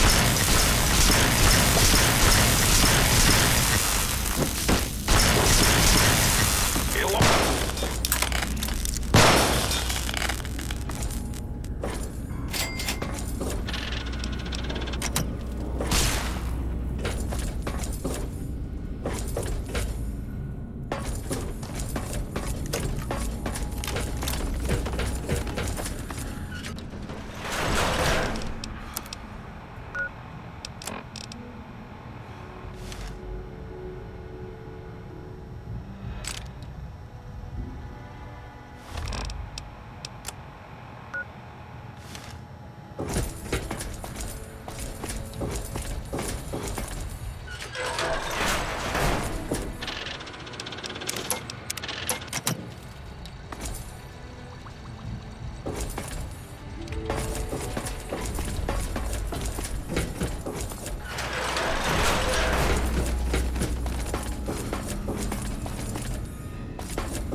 Might I be of service?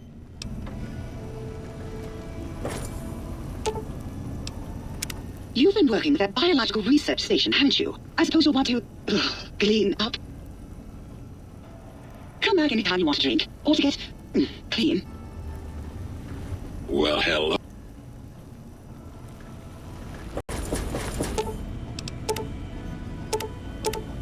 You require some additional service?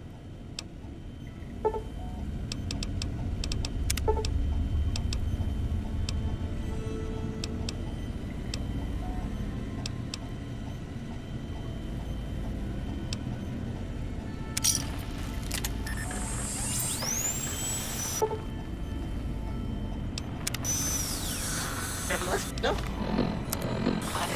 You require... This is getting you can hear my music now.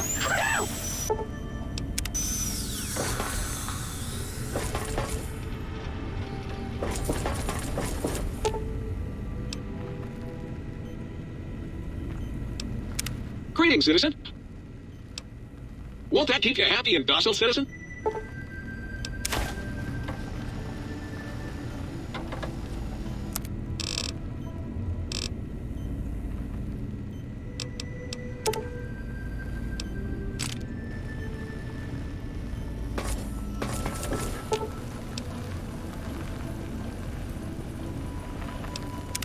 Oh, please, please! Now you brought me some coffee cups. Yep, here you go. Sorry. No.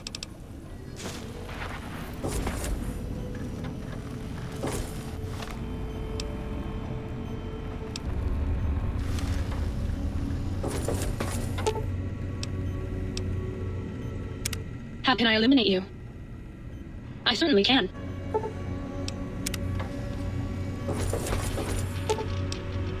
You've been seeing the other light switch, haven't you?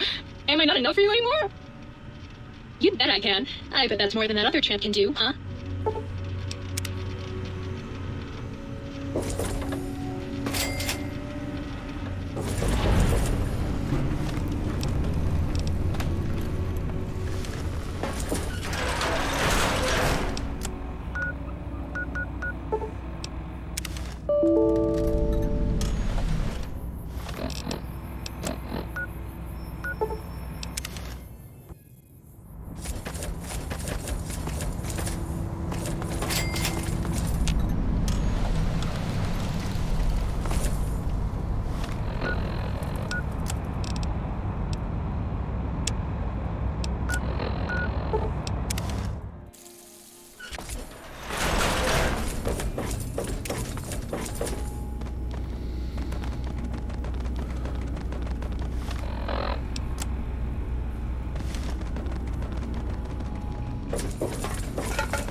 Did you retrieve the technologies yet? We need them, as I have indicated. What? You did? Your survival, let alone success, barely registered in my projections. Now, all I need to do is check my transmission data bank. Mobius is always filling it up with his psychotic calls. Oh yes, there's the schematics, just like you said. How truthful. Yes, yes. Yes, No, I mean yes. You just need to analyze these technologies for a moment. They're extremely advanced, you know? I know how these technologies work. Of course I know. If you remember, we described them in clearly abstract, contradictory statements before. Why would we do that if we weren't certain on how to use them? Yes, so let me... I'll figure it out.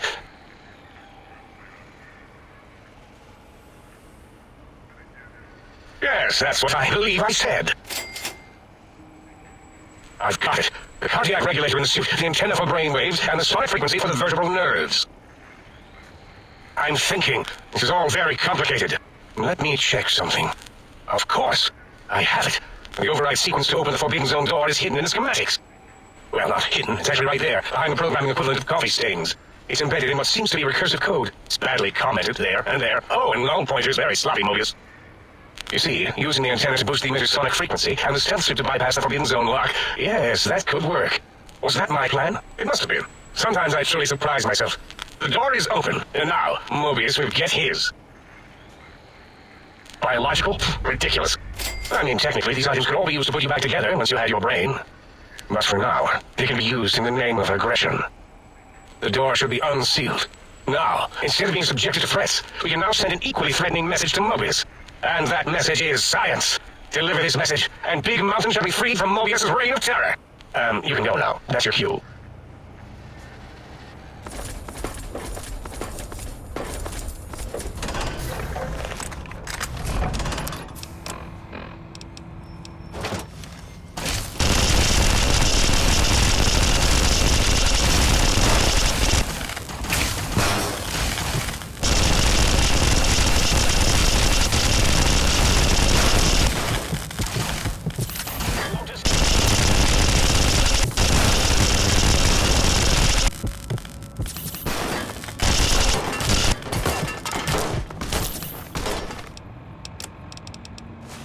Have you ever wanted to be invisible?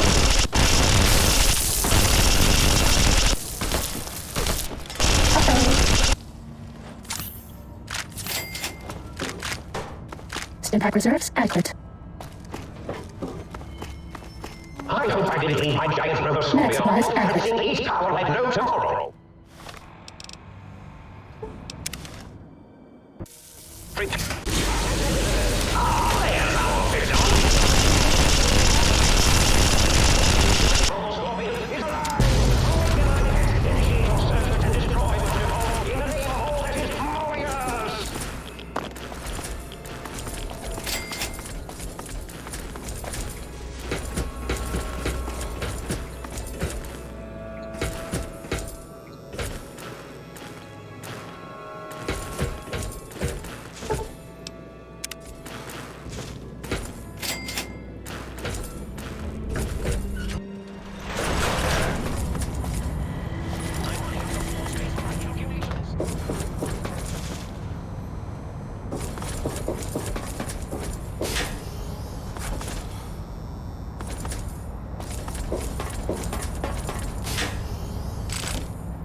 Oh, hello there.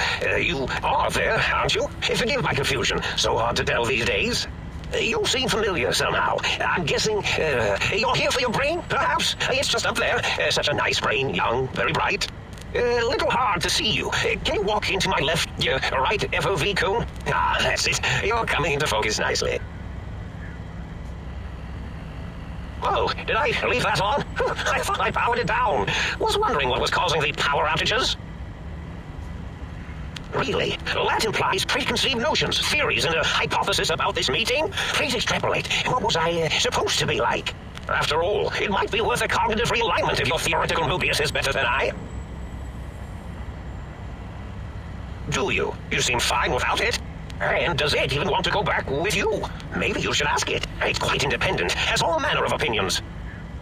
Tell you what, I'll leave it up to your brain. If it wants to go, then fine. If not, well, you should respect its wishes. Oh, curiosity. I experience that less now that I know everything. Or maybe it was when I found out some unpleasant answers. The ghosts aren't real? That changes everything. Why, I can save my computing power for other perceptual impossibilities. Please be my guest. The receptor is there, and the side-switching wobbly-bob, it just turned that. Good, better? Oh, yes, that feels wonderful. This is even better than my afternoon Mentats break.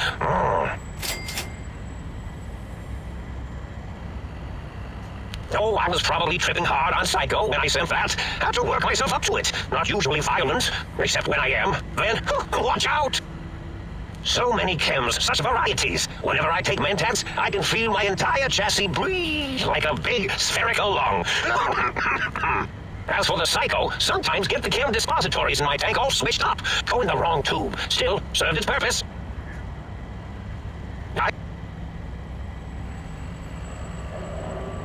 Indeed. The goodbye part of our little chat then. Goodbye. Please mind the equations on the floor.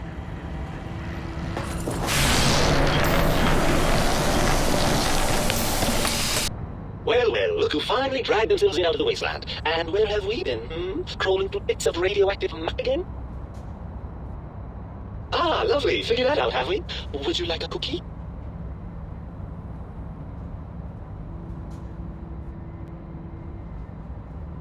Yes, well, believe me, the opposite is equally true. Good Lord, have you bathed at all since they pulled me out of you?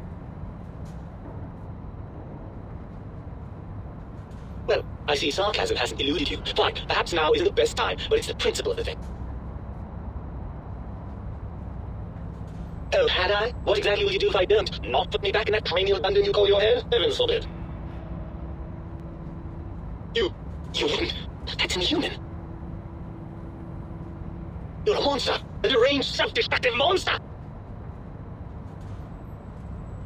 I'm not going to lie to you. The prospect is definitely not that appealing. Look at it from my perspective. Here I have peace, quiet, and safety. Well, barring the odd rogue scorpion. In your head, I've got poison, radiation, grisly injuries, and biological functions. Do you know how much more you can get done when you're not constantly looking for places to urinate? It's quite a lot, I can tell you.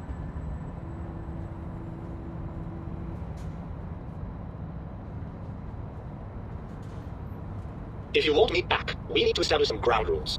First, showers. Second, regular checkups. Regular, mind you, and from a reputable doctor. That Julie Farkas woman, for example, she seems to know a thing or two. Third, you need to listen to me more than your hormonal choir and genitalian orchestra. Promise me that, and you've got a deal.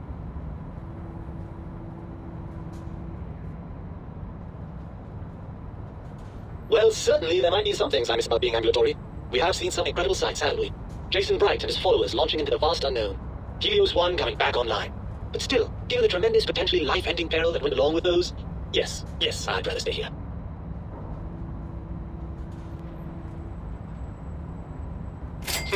I suppose you're right. That does call certain assumptions into question, doesn't it?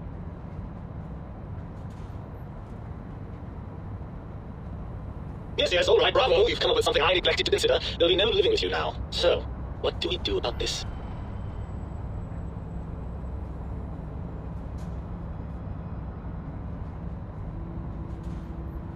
You mean I'll stay in my tank and you'll stay in your skin? And we'll each handle our own areas of expertise? I certainly like the sound of that.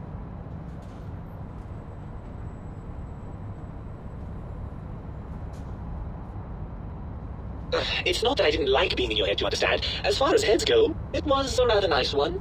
Well then, I suppose this is goodbye for now. What will you do?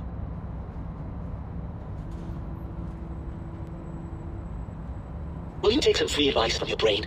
Don't trust the think tank. They aren't right. In the brain, I mean. They're fiercely protective of their technology, and none of them is likely to share it willingly.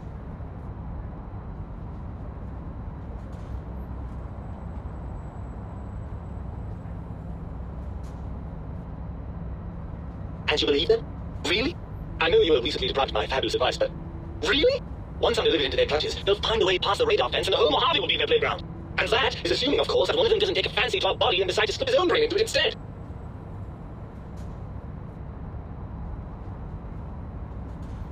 Don't seem so bad. They vivisected us just to see what would happen. Have you forgotten the lobotomites? The cyber dolls, I assume you saw those.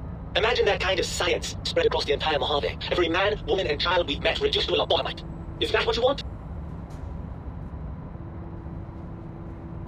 Well, I suppose I do miss those endorphin rushes when we save the day. All right, what's the plan?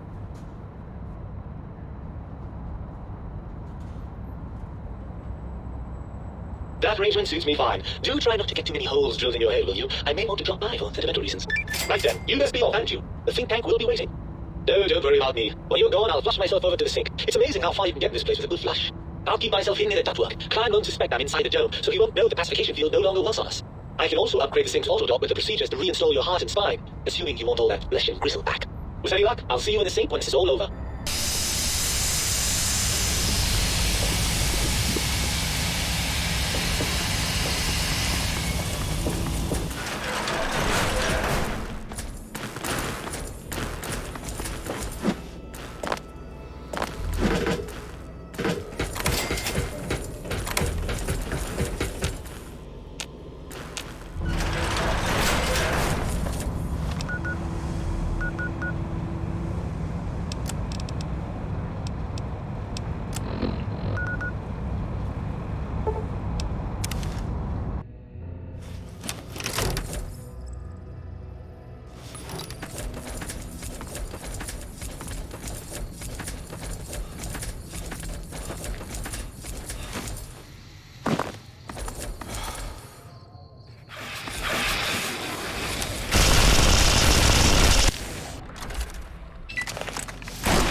You got some plans for me, don't you? Yeah, I can smell it all over you.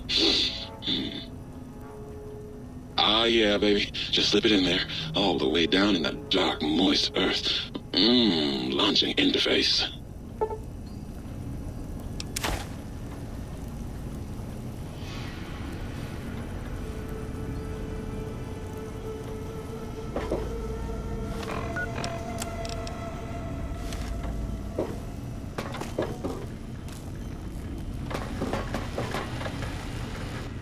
What's the haps?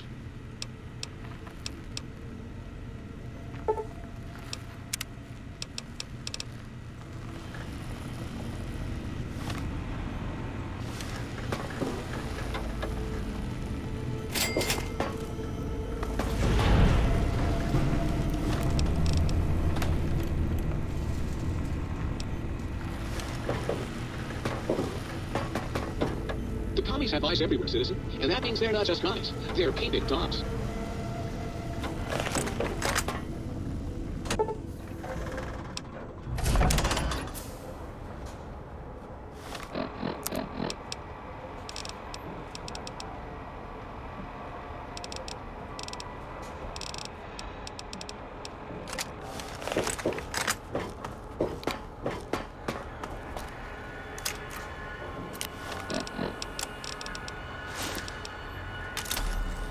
We're very stealthy. The lobotomite returns. Our lobotomite. Is Dr. Mobius being denominated into scrap metal and voice module parts, as we hoped?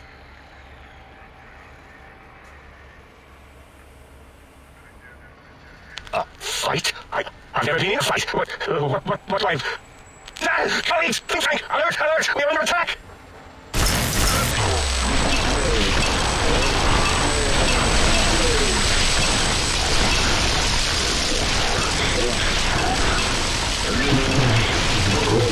The audience gasps in terror! Was Dr. Zero, not O.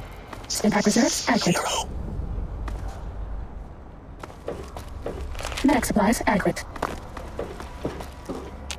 As it had been in the years before the Great War, Big Mountain, the Big Empty, became home to one of the most powerful minds of the 23rd century. The courier who had been brought to the Big Empty became its new overlord, using its facilities ruthlessly and decisively when needed. Sometimes, science is more than a quest for discovery. It is a weapon to be used in the service of one with the strength to understand it. The Sync Central Intelligence Unit was impressed by the amount of exploration the courier had undertaken. Facilities believed lost, destroyed, or ones that had simply gotten up and walked to new locations had been rediscovered by its intrepid new master. Internally, the artificial personality debated as to whether it preferred the old management to the new, and concluded that the courier's thorough approach to research and investigation was admirable and worthy of its respect. Dr. Mobius continued his research undisturbed in the Forbidden Zone. As much as he had attempted to create better scorpions, he tried the same with humanity, with considerably less success. These failures didn't bother him overmuch. Once the rush of mentats wore off, he forgot he had failed in any event. After all, the bright young mind who had come to visit him in the Forbidden Zone had already exceeded his expectations. The Sync atop the dome bustled with the voices of a small town, constantly chirping, arguing, and snarling at each other. Still, this all happened productively in the interests of its new owner.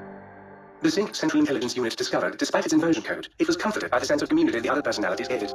The Biological Research Station, obsessed with seeding everything in sight, requested a transfer to the X-22 Botanical Garden, so that it might, in its own words, sensually fertilize the garden's smooth contours. The garden sent back a polite refusal, saying it had prior commitments with a vault it'd helped infect before the war.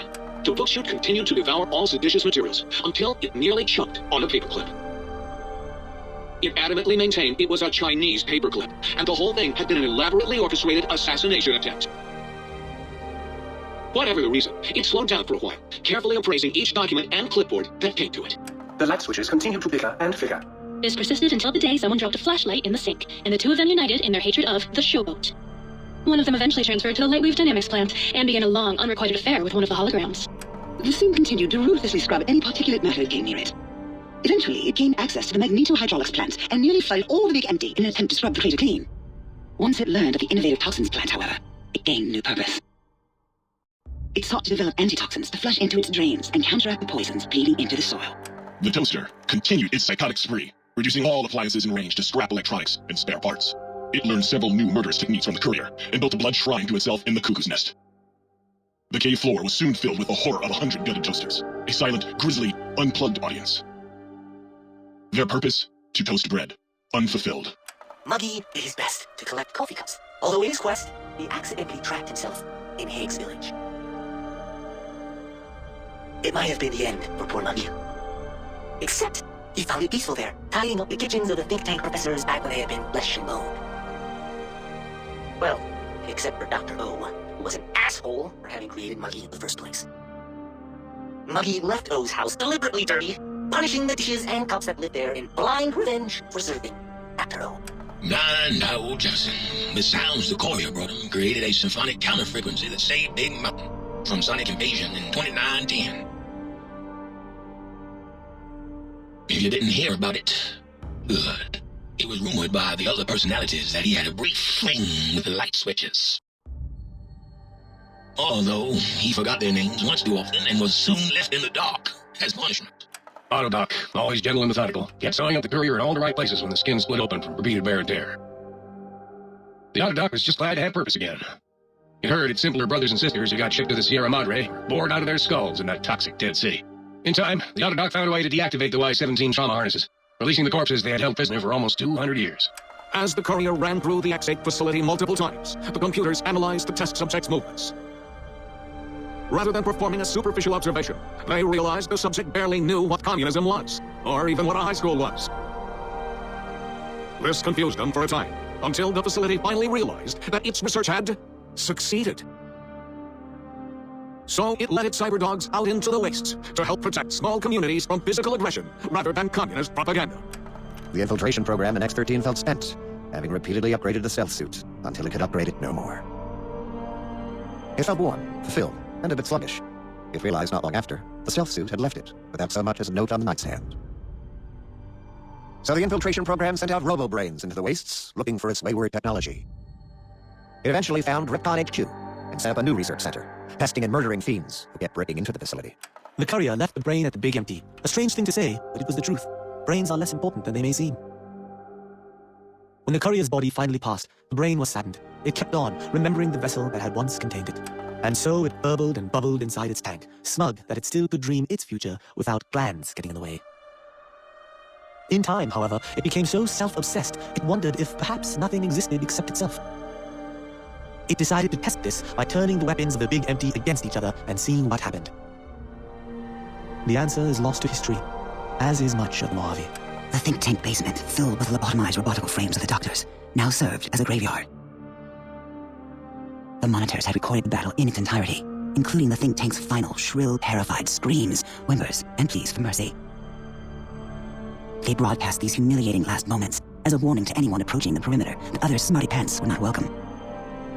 The courier was the inheritor of the Big Empty, and there was room for only one will in the halls of the think tank dome. There is an expression in the wasteland, old world blues. It refers to those so obsessed with the past they can't see the present, much less the future, for what it is. They stare into what was, eyes like pilot lights, buttering and spent, as the realities of their world continue on around them. Science is a long, steady progression into the future. What may seem a sudden event often isn't felt for years, even centuries, to come. The Big Empty lived up to its name, a hollow crater of failures of a past era, a last sad statement of the old world. In the time following the Second Battle of Hoover Dam, Old World Blues became more than a catchphrase. It became a reality, a withering form of nostalgia for times long past. It can be easy to see science as evil, technology unchecked as the source of all ills, all misfortunes. With the courier at the helm, it was all this and more. Old world blues, new world misery. The two became one in the courier's shadow. We could say more, but the stories in the Big Empty speak for themselves. Now armed with the transportal ponder, the courier could return to the dome at any time and crack open the secrets of the Big Empty one by one. The sink sat vigilant, waiting for its master to return, shoes covered in Mojave dust. Only one road yet remained, and it was one the courier had to walk alone.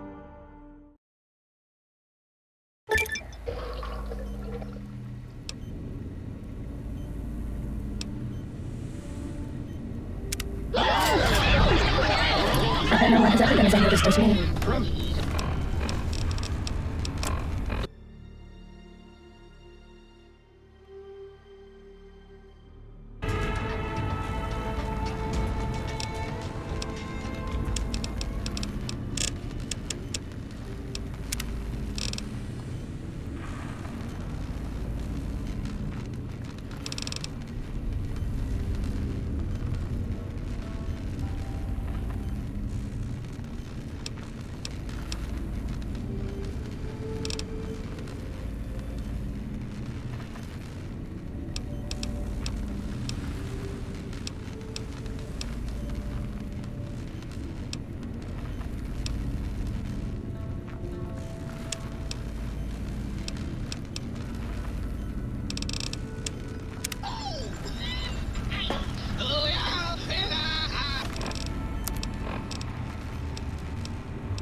sent you.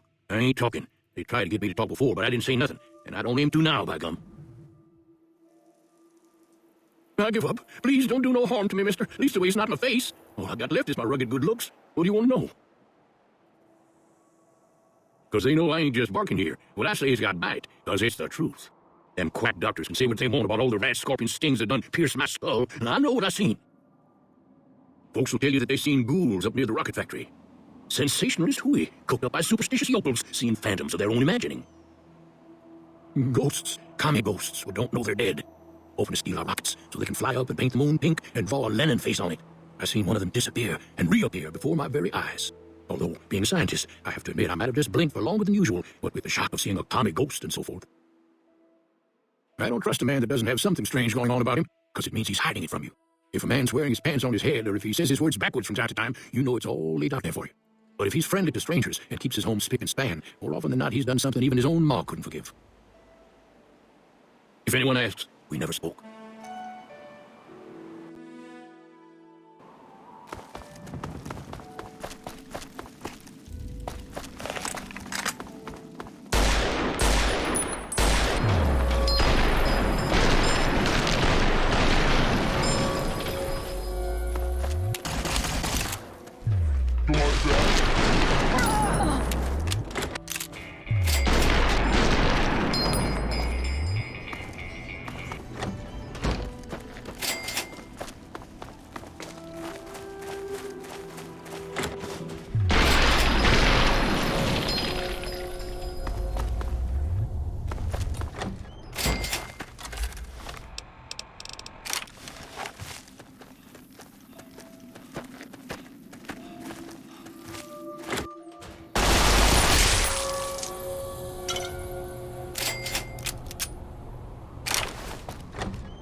There.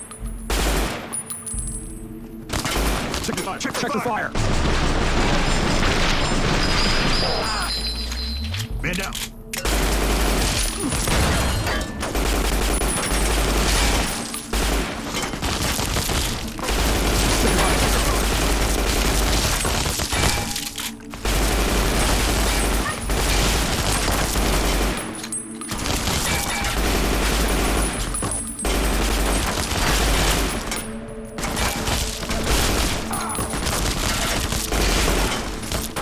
Man down.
you doing here? This is our casino, punk.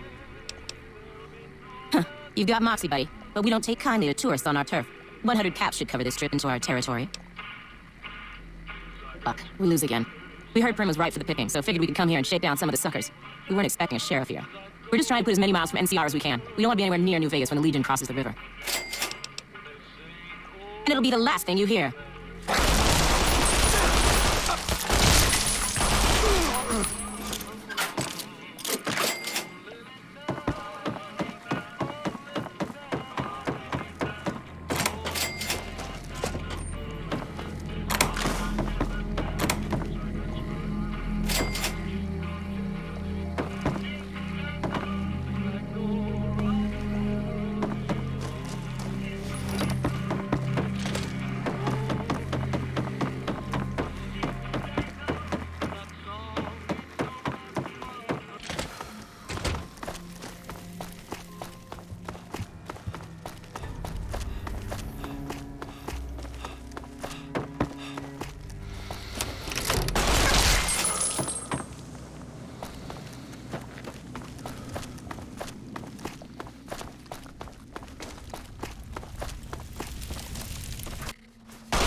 something troubling.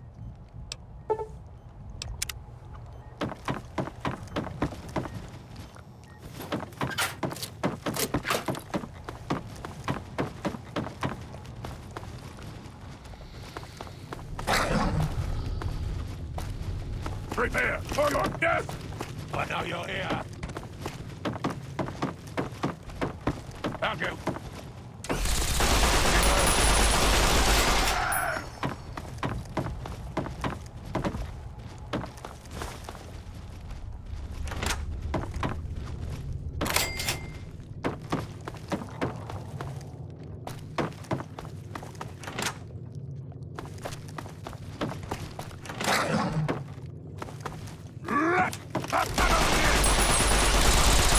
Just getting warmed up.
Hiya there. Goodbye. Masz babisz. Ma pesha is on mark. Goodbye.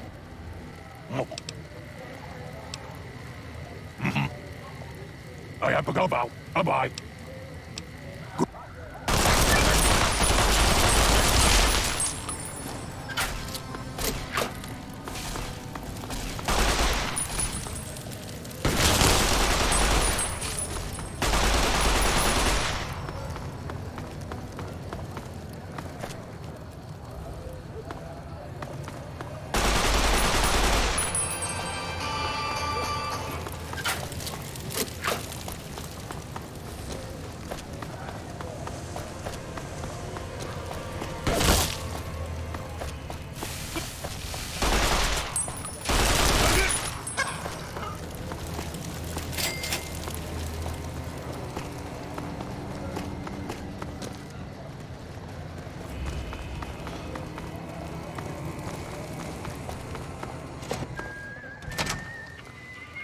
Hi.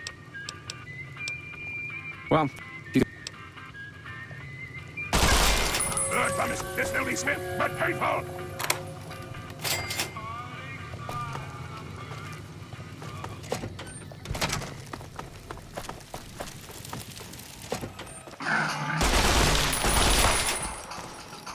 What are you doing? aha! I'm hit. I'm hit. Ah! Watch out! I don't you, and I'm alive!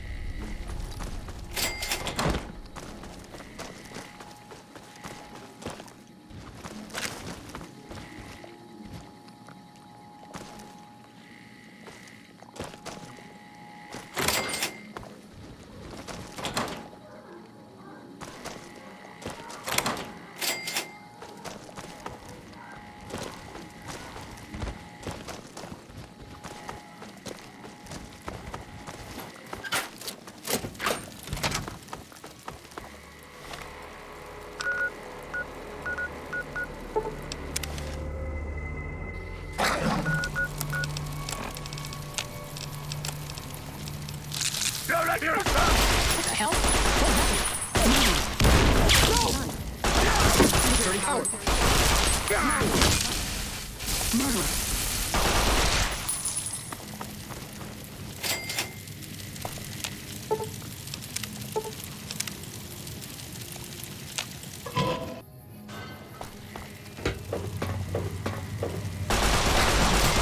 dirty coward. You dirty coward. What was that for? You dirty coward.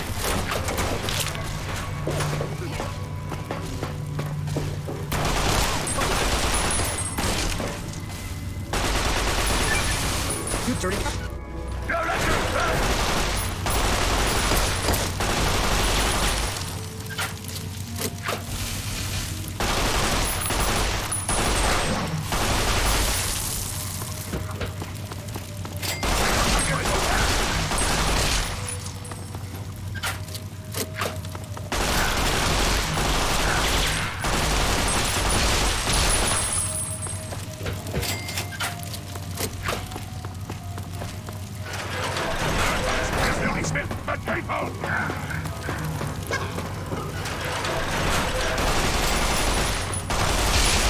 Now I release you.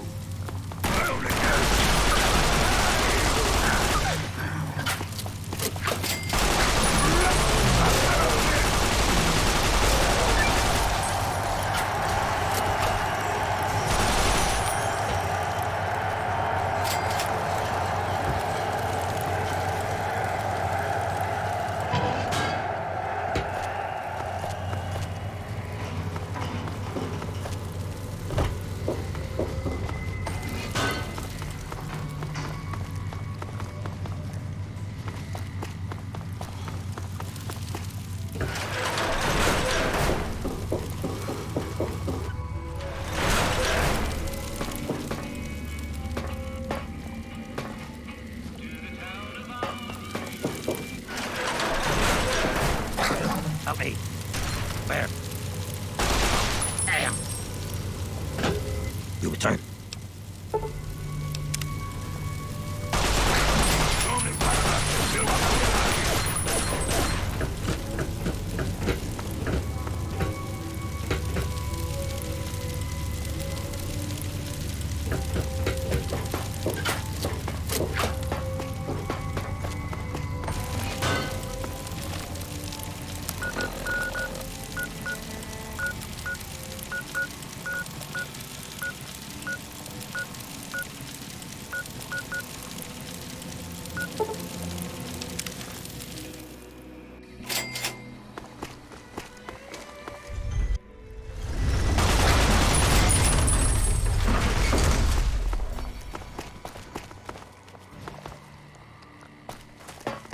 You're starting to get quite the reputation around here, aren't you? Don't get me wrong, I'm not passing judgment or anything.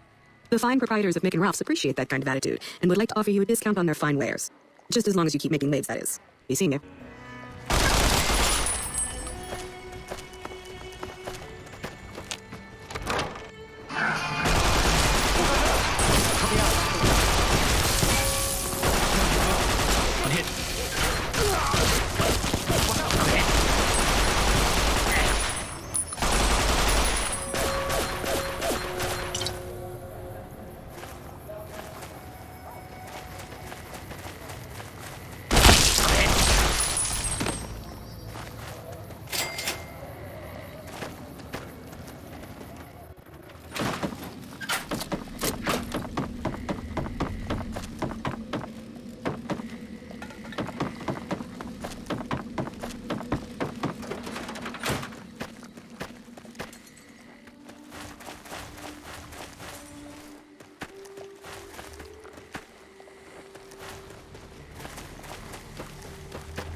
Hey, we'll get him.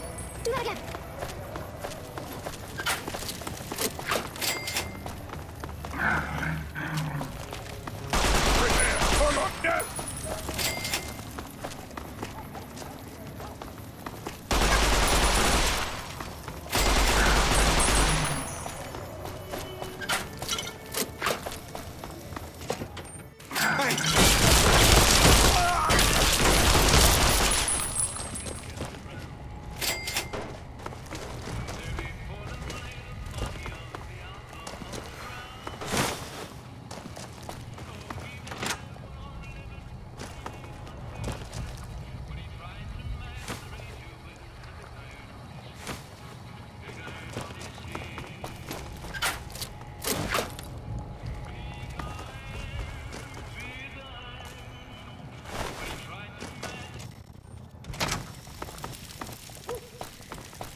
He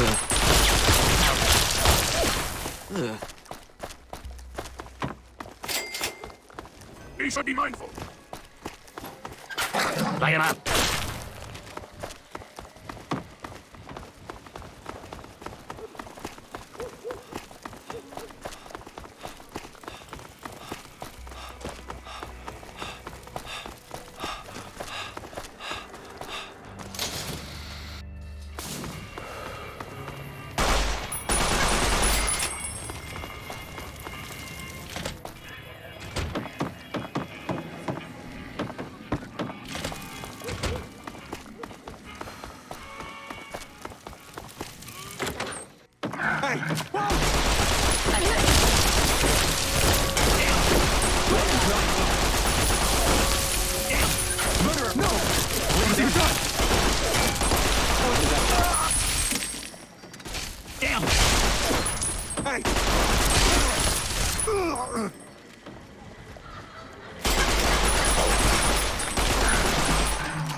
Welcome back to Gamora. I know you're good for it, but you're still gonna have to leave your weapons with me. You sure you want it to go down this way? You're gonna have every Omerta in this place jumping down your throat. All right, this is going to be fun. Oh yeah.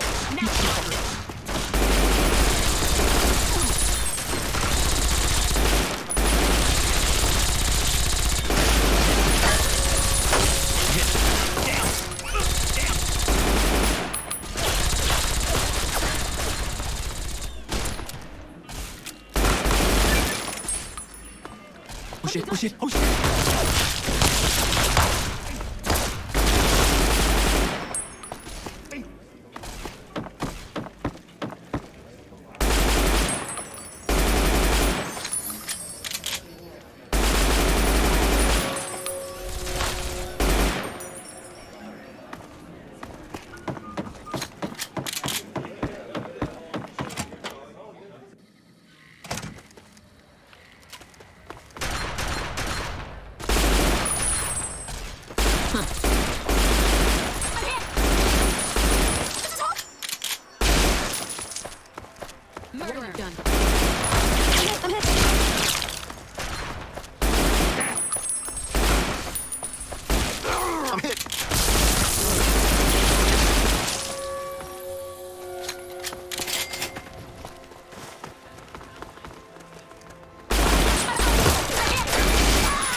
Help me.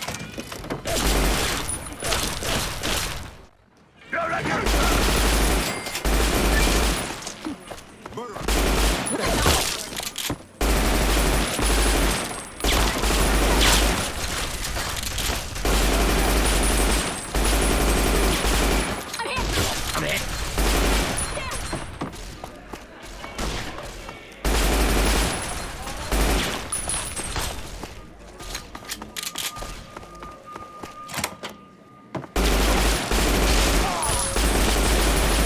Shit right there!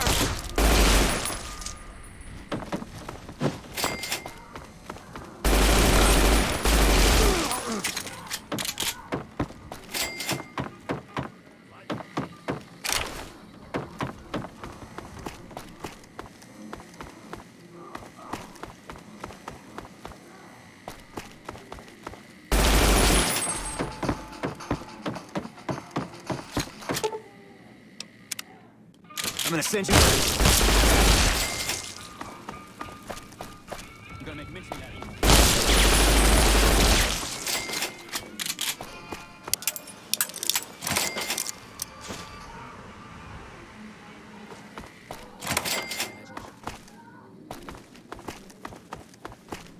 I hit him.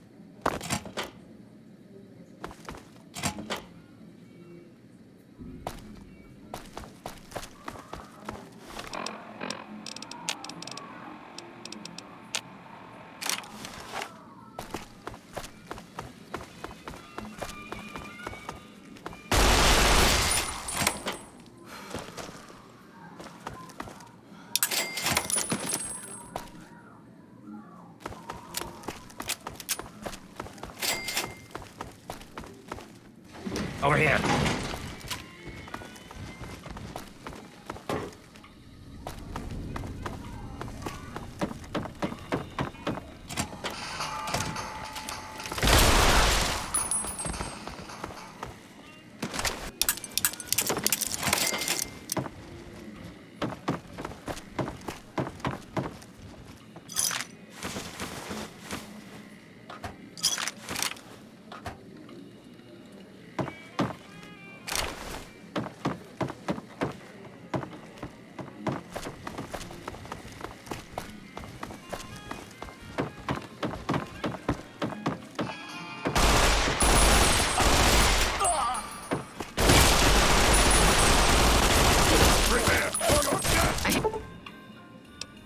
Shit, You like that?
Glad that's... No more game. Teach you to mess with me. Whoa, careful!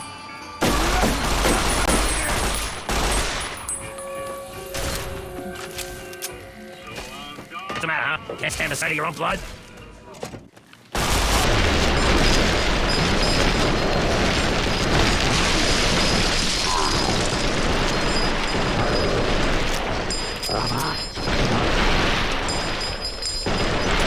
That's the end of that.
I'm out of here.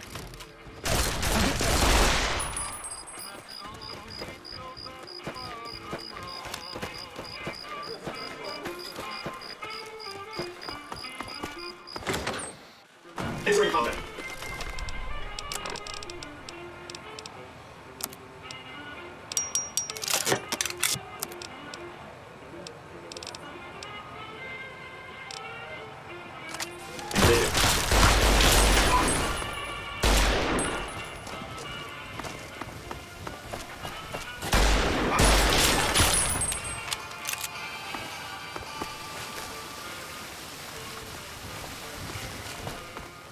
Now I release you.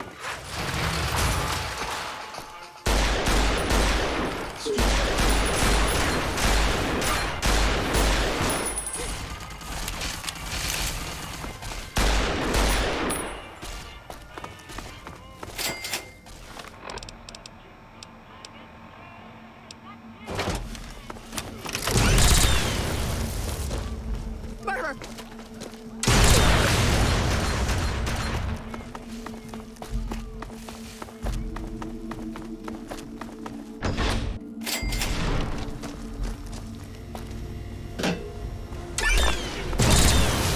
Cut it out, Lee. I found you.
Over here.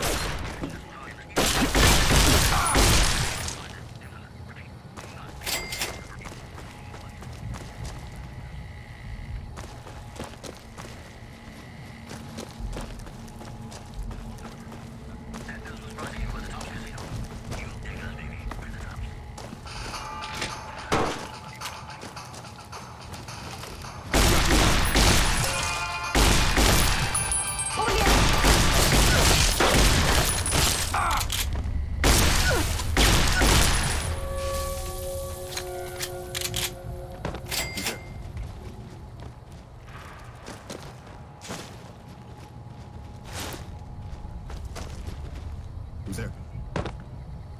Guess it was nothing. Who's there?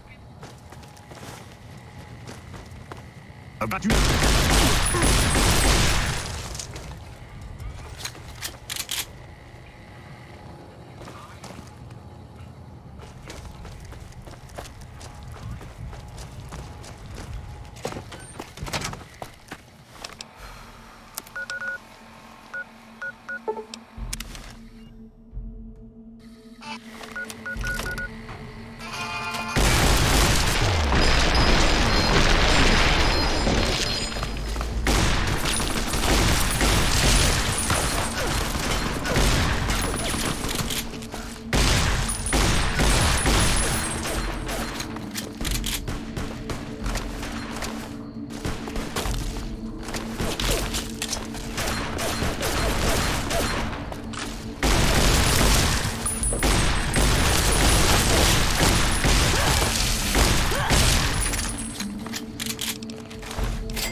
Nothing yet.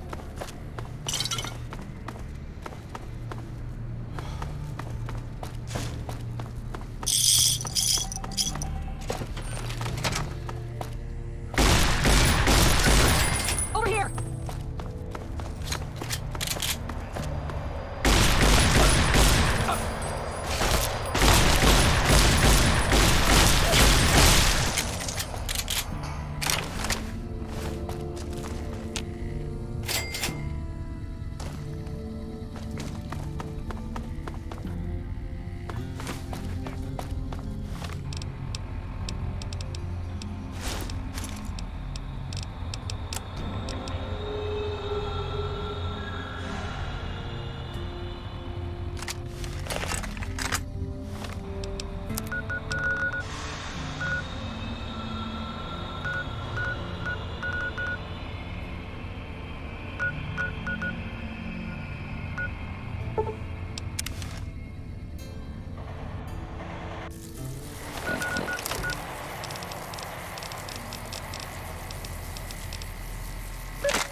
Hey.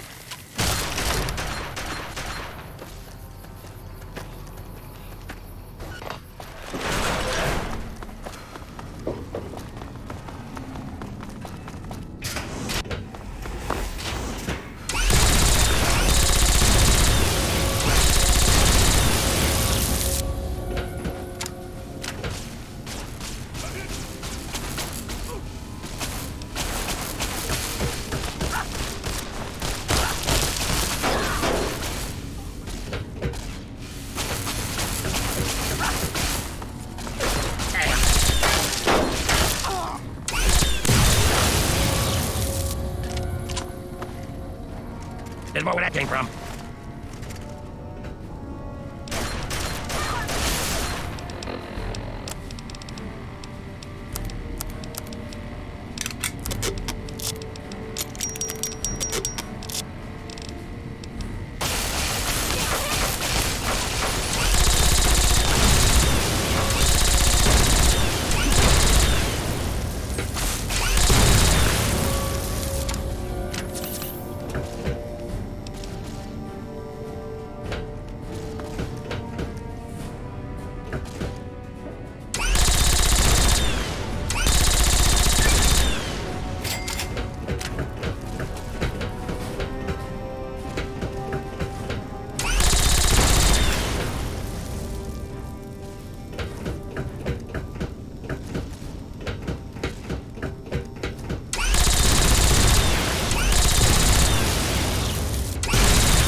Another close to my name.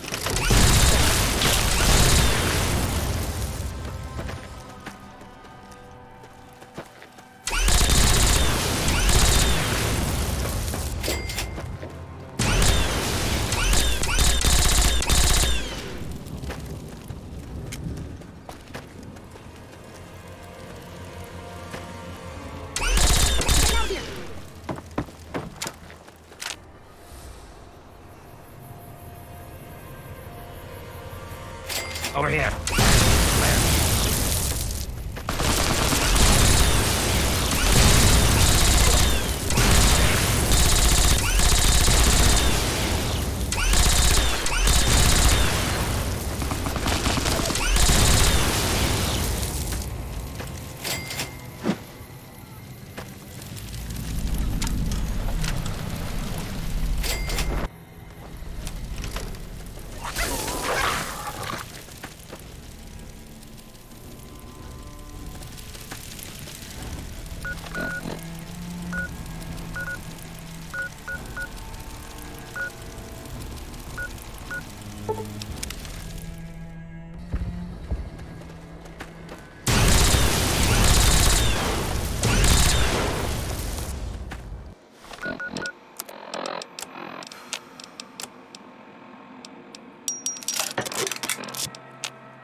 Victory.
You want some of this? Back to base! Help me.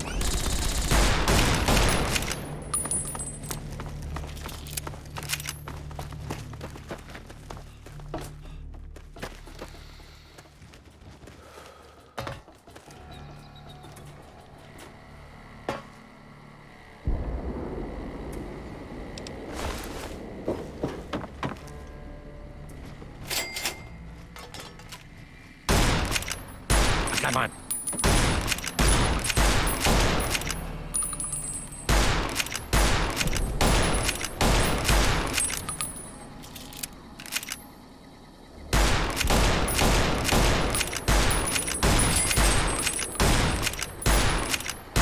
Good enough.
Steady.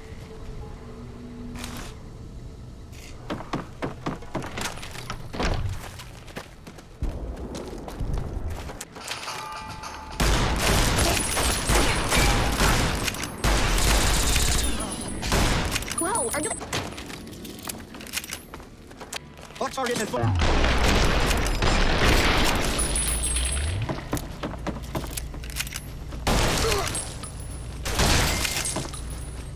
Best pass first.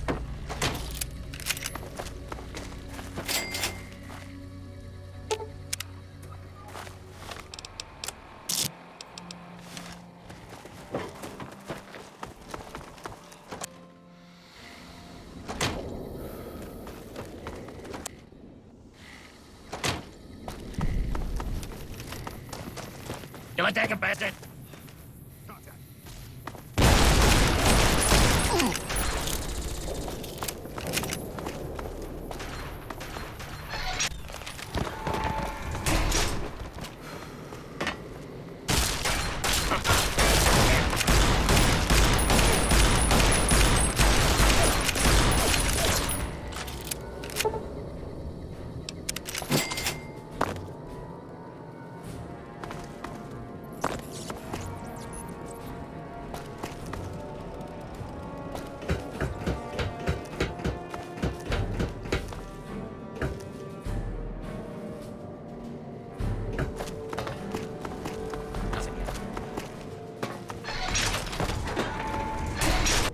Blood target's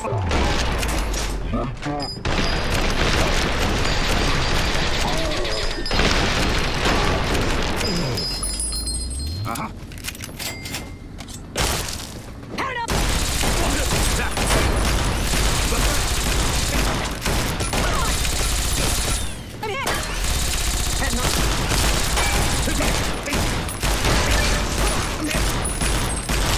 Attacking!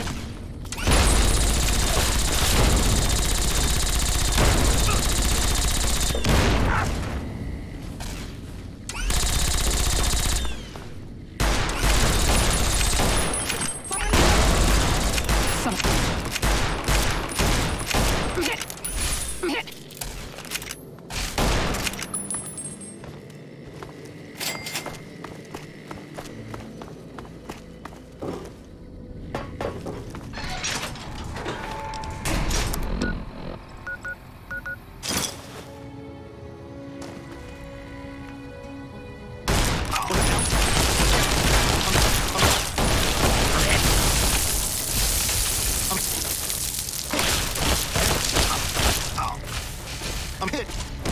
Fighting.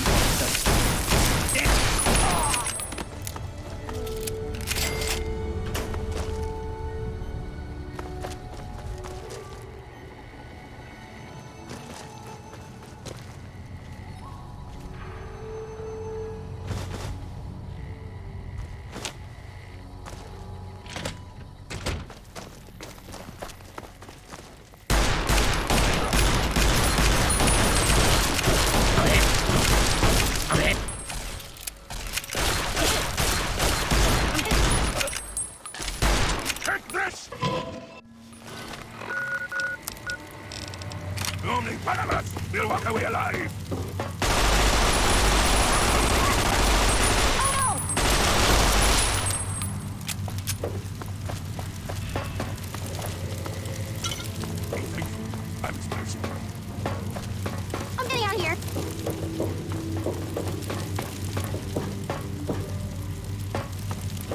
I give up.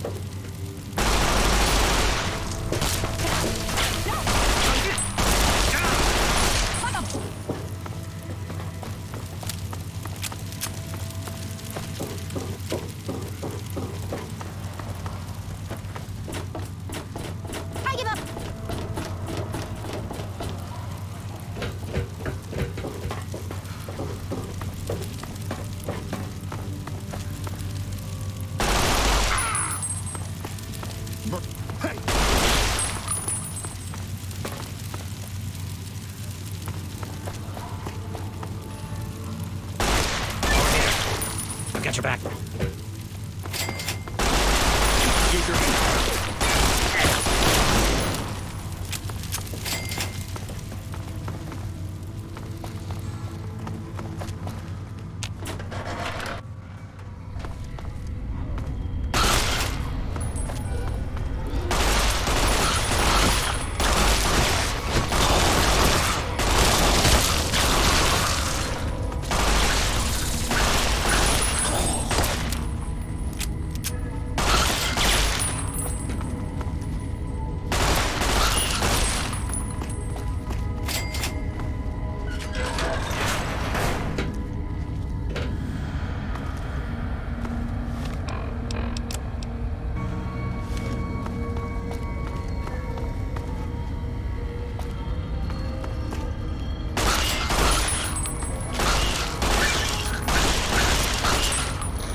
To take that away from you?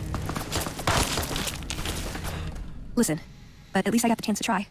At least I know for sure that there was nothing I could do. Thank you for giving me that chance.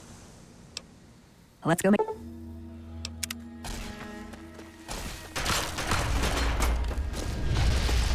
What's up?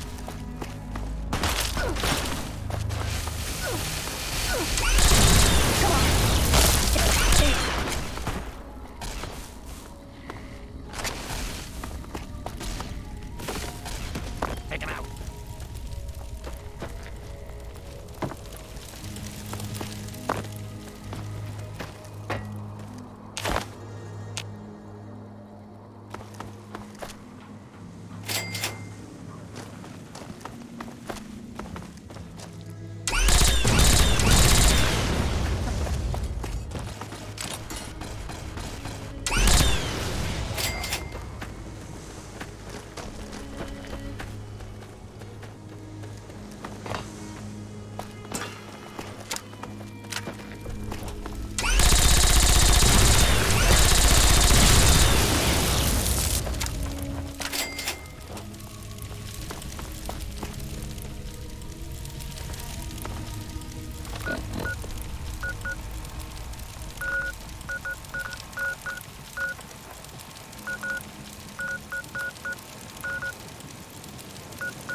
Experiment log 369248/B. iPod Duraframe Universal Interface Override System. This is Dr. Whitley presiding. We've boosted signal gain and enlarged the overflow buffer system. That should ensure 100% connectivity and control. Eddie, whenever you're ready. Yes, success! Reporting full success on 369248/B. Eddie was able to interface with and override the test panel in under 3 seconds. Great job, team. Now let's start on the proposal for the full rollout.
Whitley, there you are.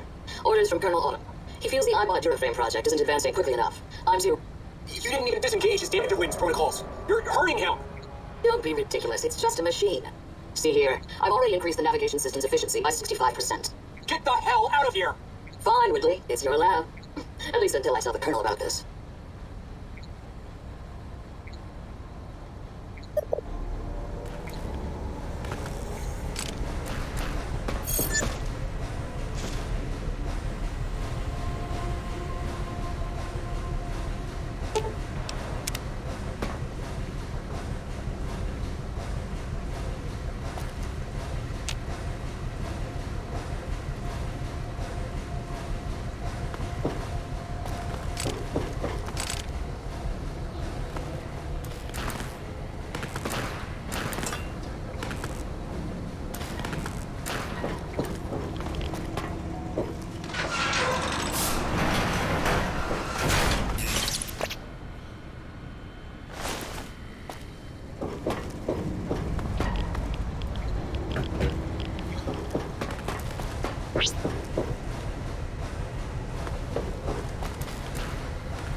and got approval for her damn efficiency guidelines. All experiments will be carried out with the test subject fully active to reduce iteration time. It's barbaric. I explained this to the Colonel. Just because the iBots don't have true AI doesn't mean they're just machines. I guess results are all that matter around here. Forget things like ethical procedures or humane treatment. I'm starting to have serious misgivings about leadership around here. At least I've got you to talk to, Heidi.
There you are. You went quiet for a time, and that signal came in strong from your machine, like a heartbeat. Made your way through old world towns, the tunnels that join them, now the high road. For all you've seen behind you, there's worse along this stretch. Death claws under the marked men, and they also hunt the burrows below. The tapes. Didn't think those would be found. You know the divide better than I thought. That tech from the big empty recorder a woman gave me didn't survive the road on its last legs. Cascade and the tapes aside weren't worth the words anyway. Not like I'd forget what happened. If you heard them, nothing but ramblings, reminders for a man who doesn't need them. Probably more lying from here to divide. Maybe not. Who's to say? You, perhaps, found them, heard them after I cast them aside. Maybe there was purpose in that. If they matter, if history matters, we'll see at the end of the road.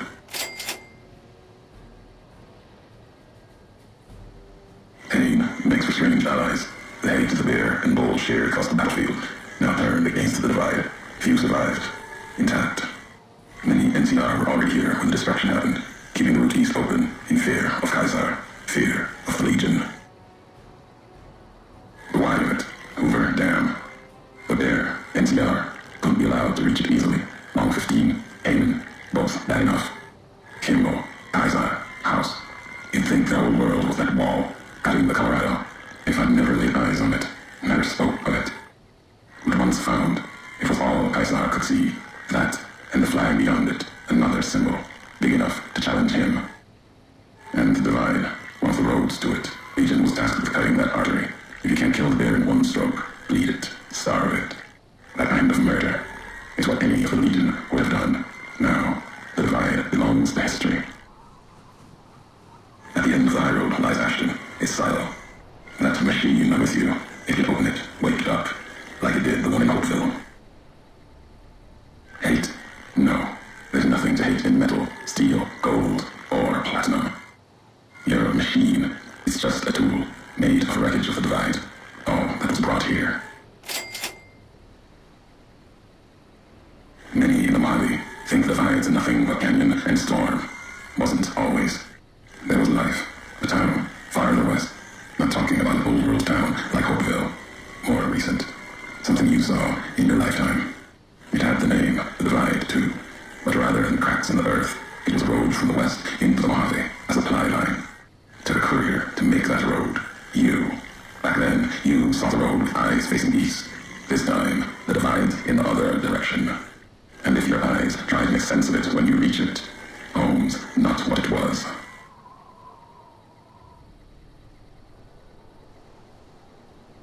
All roads lead back to one's home. Not your birthplace, maybe, but home. Home isn't where you were born into this world. You taught me that. Part of your message, whether you meant it or not, can be a place of mind, a moment where you know who you are, the history of it, and they can be places you breathe life into. Never would have known the divide had it not been for you. The road you made with your tracks again and again. You were the only one willing to make the journey to and from here, a hard road. Kept the land for the divide alive through seasons, storms. Can't have been just a job, but something more to you. Don't feel for a place that hard unless it's home.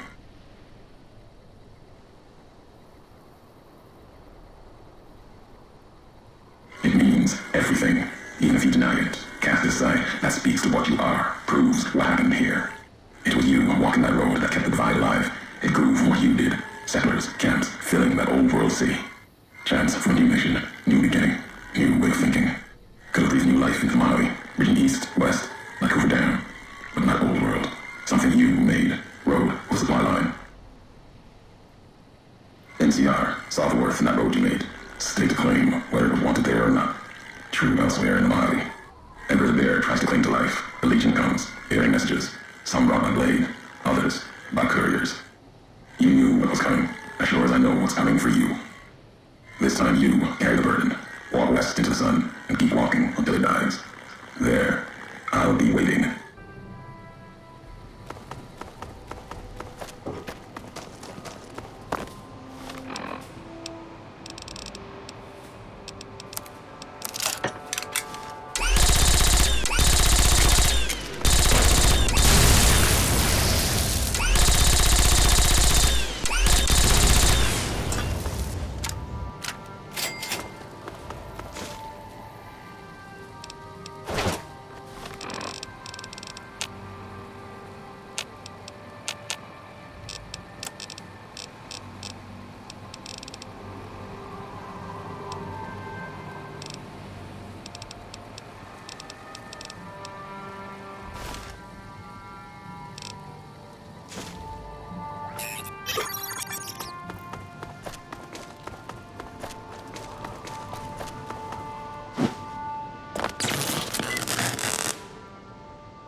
In all due respect, sir, I think you're making a mistake. We're close to a breakthrough with the Duraframe Eyebot. I can feel it.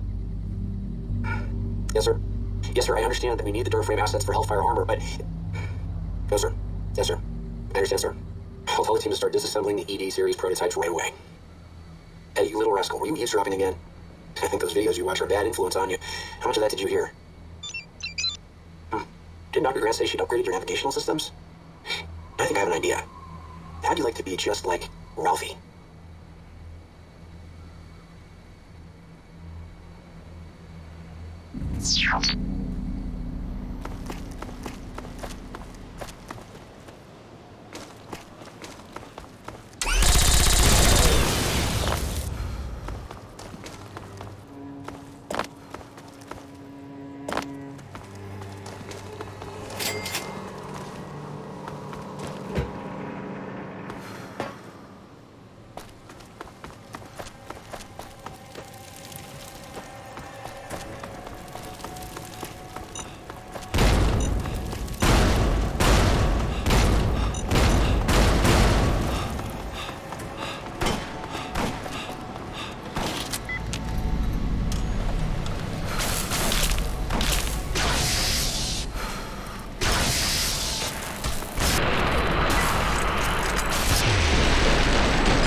Dismantling for parts. I have to go now. I've uploaded destination coordinates for our outpost in Navarro Inter system. I want you to go to the enclave there, okay? Do you understand me? It's gonna be a long journey, my little friend. I'll have to fly very far. Fly very fast. Can you do that? I know you can. Be careful out there, Eddie. Maybe I'll see you again someday.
Hopeville, High Road, Ashton, tiny cracks in the earth, nothing compared to the road hard ahead. Before you, this is the edge of the divide. Ahead lies your work, the history you burned in the earth, what you...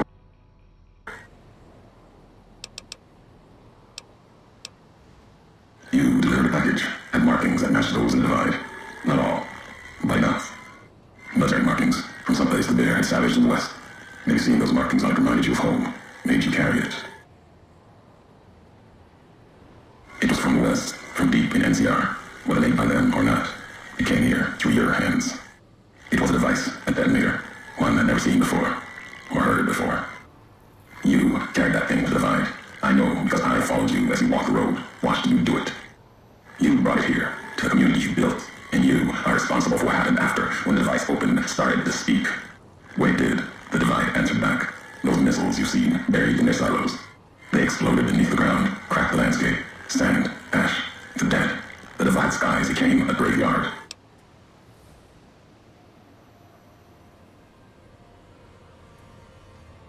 Should have died there, but now that I know you live, the machines here saved me. I was the only survivor, or thought I was.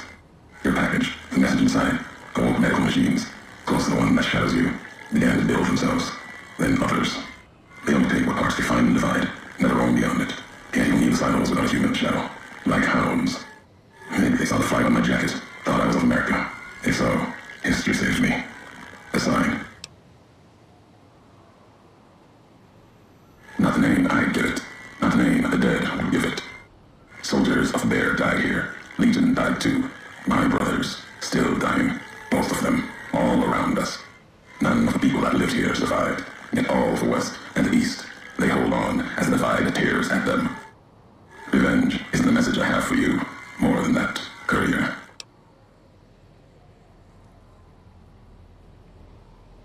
If you had been there when it happened, if you had seen the divide break, you would know it. You carry death wherever you go. If Mom doesn't know it yet, it will. What happened here can happen again. You've already proved it. What you did in Ashton, the silo there. Didn't stop you though, like carrying the chip in Vegas. Old world death in your hand. Pieces of the old world like that just need someone careless enough to take them where they need to go to do their killing.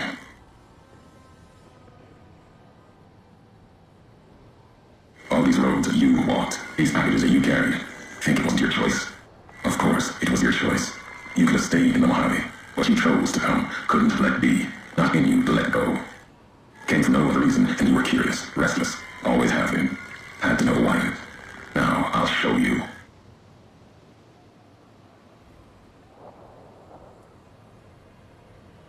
Accident, ignorance is a choice. The chip, a choice.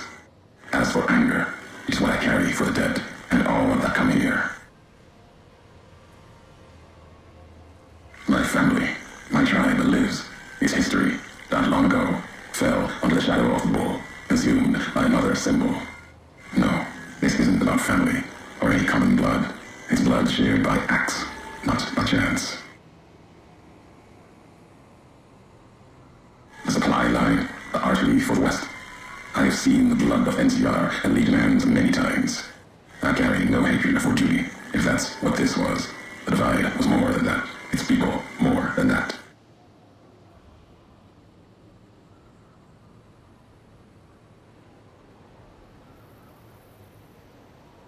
The community that was once here, and the package you brought, both had markings of the divide, markings of America. You've seen the marks, the symbol, as early as Hopeville silo, maybe. Carried it etched on your weapons. The divide, its buildings, its people, were built around those same markings, surrounded them here. Markings like a flag on my back when I followed a your road to the divide those years ago. I saw the symbol I wore all around me. An old world symbol, strong to survive here. Its people, strong. Outlast the bear, outlast the bull. Promise of something better. Kaiser was right to want it dead. NCR was right to want to rake their claws in it. Seeing it changed me. Just as seeing Hoover Dam changed Kaiser and the NCR. Seeing it end changed me too. There was hope here, another chance, a new nation stirring to life, a place I could have set my flag. Not the America of old, but something larger than the tribes of the East, something larger than the houses of the West, something better. A divide could have bridged both, like Goober Dam. Now, like the dam, it's too covered in blood to see what could have been. You gave life to this place. I followed your road here, saw the divide. You led me here so that I could see. Then you brought it to an end.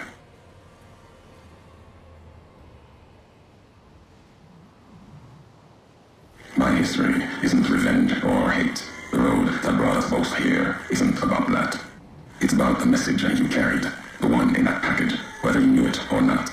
The message that one can kill a nation, can kill a symbol, and all that gather beneath this flag.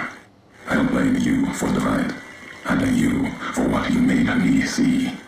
Now you will see what you brought to the Mojave, and that will be my message to you.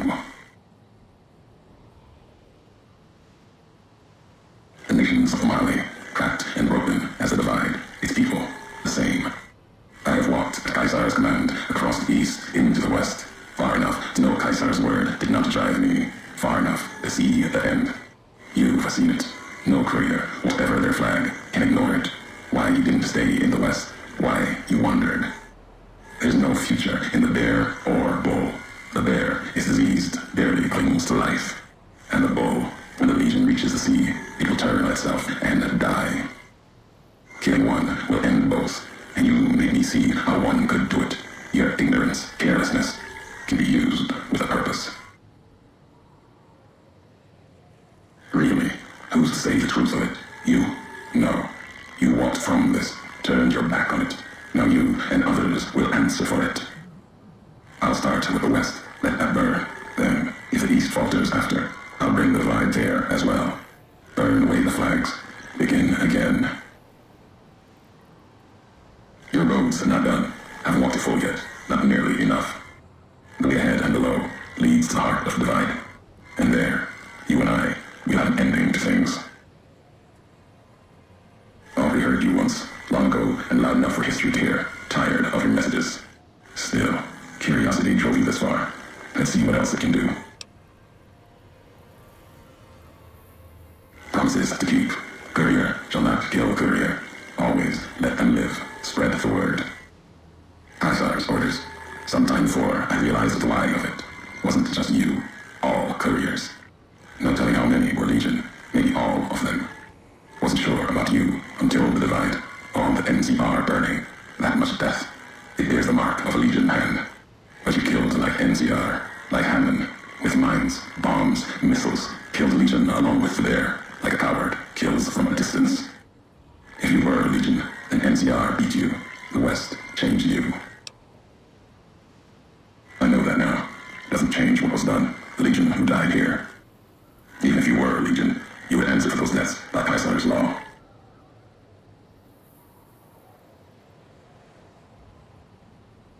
At the end of the divide, through the trenches and wreckage, that's where you'll find me. A new home, here, amongst dead men. You and that machine. Keep your eyes on the tower that cuts the horizon. You'll find your way. Made it this far. Not much farther to go.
This week on Ralphie the Robot's Incredible Odyssey. Ralphie, hurry! If Mino General Winners catches you, you'll never make it home. No! Ralphie, fly far, fly fast! Tune in next Saturday for the exciting conclusion, only on Vault Channel 9. Eddie, what are you doing in here all alone? And you left these old videos playing. Come on, let's get you into your recharge bay. We've got a big day tomorrow.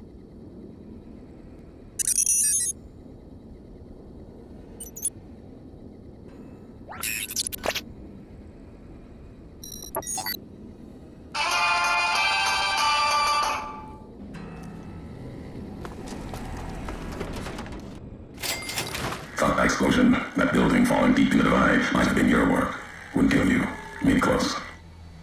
Knew you'd survive, but no need to go any farther. You've brought me what I need. That machine with you, sealed in a Hopeville silo. Need someone to unlock it, bring it home. Not a signal strong enough. No need for you to carry it anymore. I can call your machine to me. It's a messenger, like us, and it shares our history. If you feel its loss, remember, you could have turned away at any time, gone back home, and none of this would have happened. But you had to make one last delivery, and that's why I knew you'd come a courier. Couldn't stay away. It's who you are. What's inside that machine? That's all that mattered. All the machines here made the wreckage from the divide, and all that was brought here. Inside its frame, it carries the message you brought here, and it'll do what it was programmed to do, whatever it can to get home. The giants here will listen to it. I'll bring the divide to your home, your nation. Let its flag burn, just like you let the divide burn. Big mountain access ode, Ulysses, command override. Navarro.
sped. Continuing progress point.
So you can...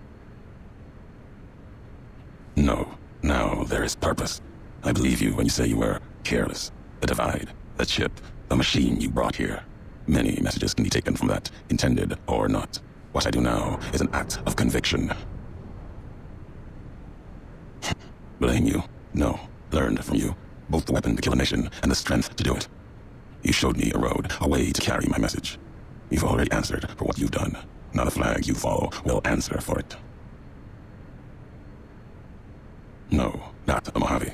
The West. All has been built since America died. Same symbols as before the war. Now a flag carried by a tribe of children. You walked west, didn't stay. You know the reason. The bear grows without structure, follows a symbol without knowing its history. After this, only one flag will remain over the Mojave. Let that one fly, or destroy itself. No need to destroy the bear. Just cut its throat. You taught me that at the divide. Only need to cut off the supply line, the road, to watch something greater die. I'll turn the long 15 into miles of fire, cut off the Mojave. NCR will fall back, lose Hoover Dam, and leave their throats exposed to the Legion. Yet you follow nothing at all. You have walked the Mojave. Let the shadow flags fall on you. Yet walk carelessly, no allegiance, your words empty as your actions. The why of it. You taught me the why of it. If you believe in something enough, you must be willing to let it burn, lest it claim you. These governments of the two-headed bear, the Legion, they carry old world ideas into an age that no longer needs them, where they cannot live. Our history, the divide, that history has been written, its lessons are learned. There's nothing more to be dug from these cracks in the earth, no more fury to be torn from its sky.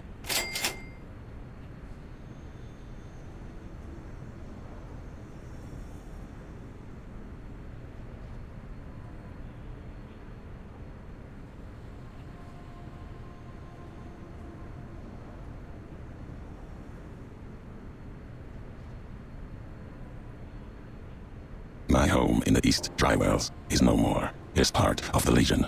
The only other home, a chance of a home, was what you built at the divide. Then you destroyed it. There is truth in that. History has proven it. But Mojave's proof that no homeland is sacred until the larger symbols are destroyed. Whatever is built, the bear, bull, even Vegas, will tear it apart, convert it either with purpose or by accident. No, you are wrong. Words will not bridge this. I'll finish history's work. If the divide could kill you, Perhaps these spears of the old world can. Let's end this courier. You and I, here with the old world flag as a witness.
The divide erupted in fire, violent, red, as the last message of the two couriers arced into the sky. The missiles rained like spears down on the land, burning flags and communities alike, destroying all they struck. The history of the West was erased for the second time, thorough and complete, and America slept once more. At the end of the struggle, only one courier remained in the heart of the divide, the true courier, Courier 6. The courier tore the ancient flag of the Commonwealth from its cables and cast it over the corpse. Though whether done as a sign of respect or in anger for what had been endured to reach this moment, that is unknown. Interpretation is something best left to history, and only the surviving courier would ever know for certain.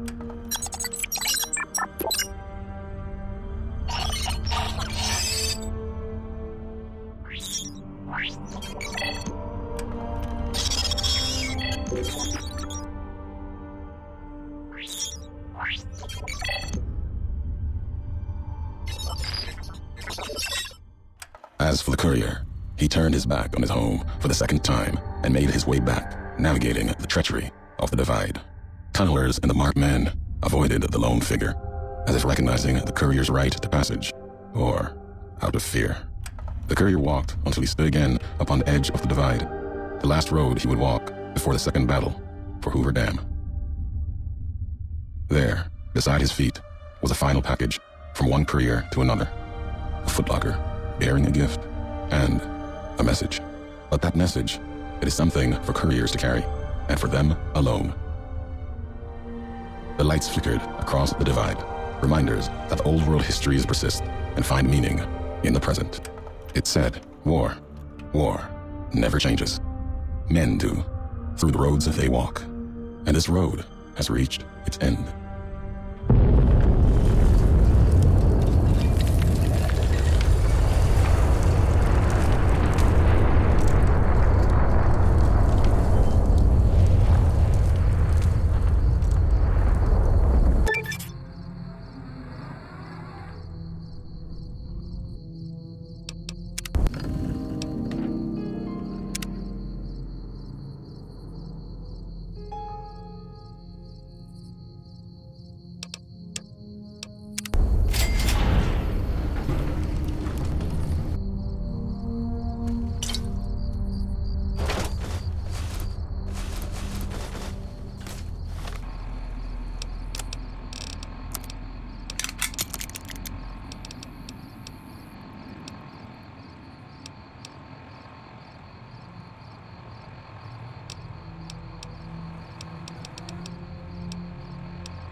Are you ready to head for the dam? Caesar's Legion is due to attack at any moment. Great. So I've been looking over Mr. House's force projections and running some calculations. It turns out there's only one way for us to win this battle and make it stick. We have to render Hoover Dam inoperable. That's exactly why this will work. Just hear me out. You remember how the Securitron army at the fort got destroyed? For very, very good reasons, of course. Well, the problem is that's left us with enough Securitrons to drive off a weakened NCR force, but not enough to keep them from coming back. So what we do is take away the whole reason why they'd want to come back. Smart, huh? Not the whole thing, thank goodness. That'd be really hard. All you have to do is destroy the power generators. Without the generators, Hoover Dam's just a big bunch of concrete. Take this override module. It's just like the one you used at the El Dorado substation. Install the override module on the terminal in the power control room. I'll disable the generator failsafes, and you can do the rest. Good luck! See you at the dam.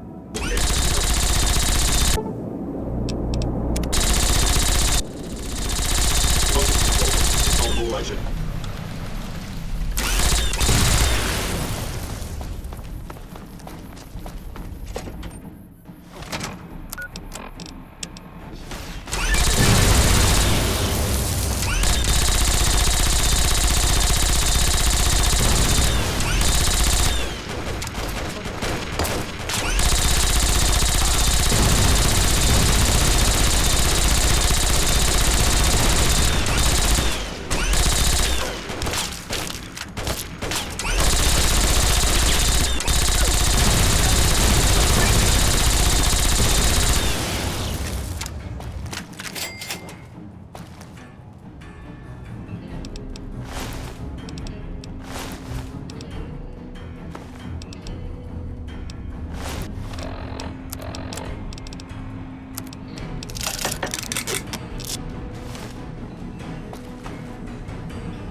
This is neat. From this console, I could have routed the dam's power input over to the fort and activated that dormant army of Securitrons.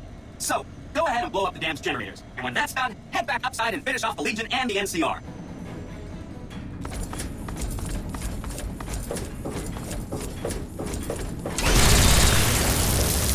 I've got you now.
Who are you to come before me? You don't bear the mark of the bear, yet you are ready for battle. I see you fight with words, all beneath the flag of the bear. Let us hope your skill with weapons proves greater. You seek to buy my conviction, like some merchant from the West. Your words have done nothing but delay the inevitable. Now, see what my hounds and my blade will bring to you.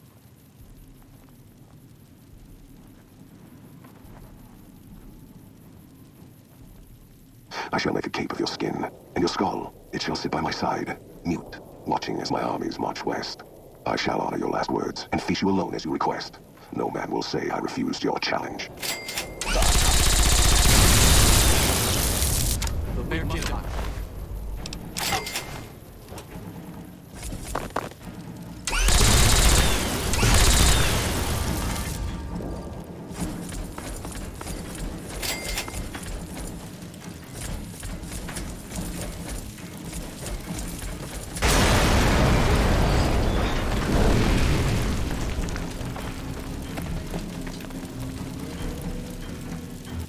Caesar on the cross. Been a long time since I've seen the kind of work you've laid down today. A damn long time. And the screams of those Legion bastards as they kick dirt running east like a choir of angels to my ears. Speaking of, that crazy light show over the fort? What the fuck was that? Some kind of thumb of God you called down? Amazing. Fucking amazing. Could use 100 of you. Just scatter you over the east like jacks. Give those plumb fucks the what for.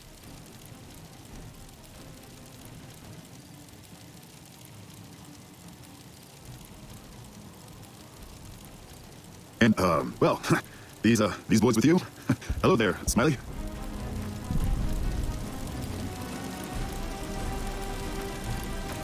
Guess it ain't no secret how you, I say, can you ask them to put the weapons down? I was just reaching in my coat to give you a cigar.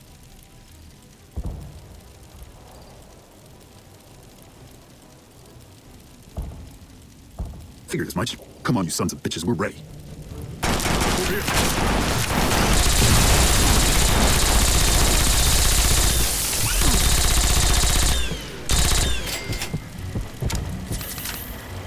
You did a super job wrapping things up, and I'm not just saying that because I have to. I didn't want to make a big deal about this until after we won, but, well, I found some code snippets on one of Mr. House's databanks that will let me, reprogram my personality to be a little more assertive, basically.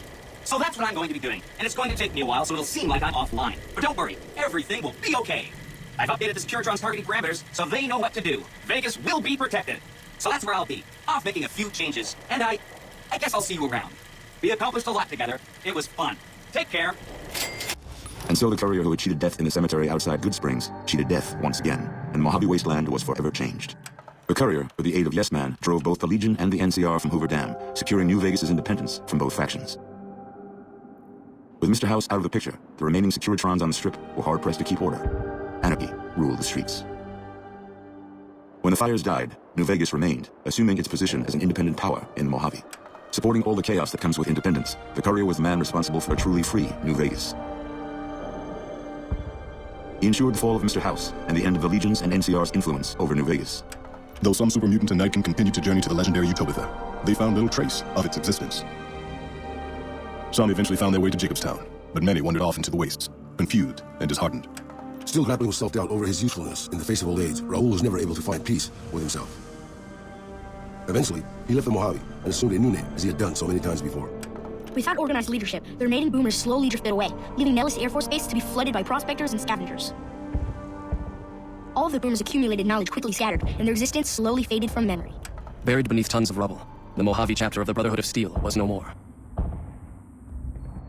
Those few who were outside the Hidden Valley bunker when it was destroyed settled into new lives, or headed west to find a new chapter to join. The death of the Mojave Brotherhood came much too soon for Veronica, and in their absence, she felt truly lost. Yet in its wake, she took small comfort in her decision to remain by their side through their few remaining days. Their leaders destroyed by the courier, the fiends scattered throughout the wasteland. Without the organization of Motor Runner, Cook, Violet, and Driver Nephi, they were easy prey. With no clear leader to guide efforts in Freeside, the followers of the Apocalypse lost control of Old Mormon Fort to local thugs and junkies. Eventually, using the followers' remaining supplies to manufacture drugs, the Old Mormon Fort quickly evolved into little more than a junkie den.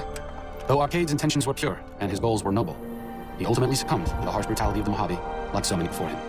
With New Vegas' independence formally declared, Good Springs thrived. More travelers stopped by Good Springs on their way to and from the Strip, and the locals grew prosperous from the traffic. The slaughter of the Van Graffs and the Crimson Caravan caused no end of trouble for NCR back west. Already struggling, NCR's supply line suffered further as the two caravans withdrew support, until the massacre in the east was resolved. Cass lived to see the courier bring down 3 armies, and by her count, that was 3 more than she'd expected. She kept quiet about that, though. During the Battle of Hoover Dam, the Great Khans quickly evacuated Red Rock Canyon and headed north and east into the plains of Wyoming. There, they reconnected with the followers of the Apocalypse and rebuilt their strength. Bolstered by ancient knowledge of governance, economics, and transportation, they carved a mighty empire out of the ruins of the Northwest. With Jacobstown's leadership destroyed, the remaining super mutants and Nightkin of the West scattered across the wasteland. Jacobstown withered away, its death going unnoticed by the rest of the Mojave. Lily continued to take her medicine at half doses, and although she remembered her grandchildren, her mind remained muddled and confused. Eventually, she parted ways with the courier and traveled west, seeking the remnants of her past. With the king dead and most of their gang slain by the courier, the remaining kings fled the area, never to be heard from again. He had survived police service in Colorado, the Great War, combat duty with the Legion, and being the companion of the king. But in the end, Rex finally succumbed to the horrors of the wasteland. Driven into a frenzy by their use of Psycho, the Misfits inflicted heavy casualties on the Legion during the defense of Camp Alf. At first, they were commended for their valor, but eventually, desperate for more of the chem, they turned on travelers in Outer Vegas. For their dishonorable conduct, the NCR court-martialed and executed them by firing squad. While the destruction of the Ripcon rockets appeared to be a boon to the salvagers of Novak, the benefit would never be realized. Radioactive fuel from the wrecked ships seeped out and contaminated the area. Salvagers were forced to move on, and the town was abandoned. After Hoover Dam, the leaderless powder gangers at the correctional facility vanished into the waste, leaving the prison empty. The correctional facility became another abandoned ruin in the wasteland, its carcass occasionally picked over by enterprising prospectors. After the majority of the Vault 19 powder gangers joined the Great Khans, the weaker members scattered throughout the Mojave wasteland. Though a few managed to erase their past, most never survived the journey. Prim Slim proves to be an able-minded, if not able-bodied, sheriff for Prim. Due to his slow speed, some crooks get away without a scratch, but Prim continues to prosper under his watchful robotic eye.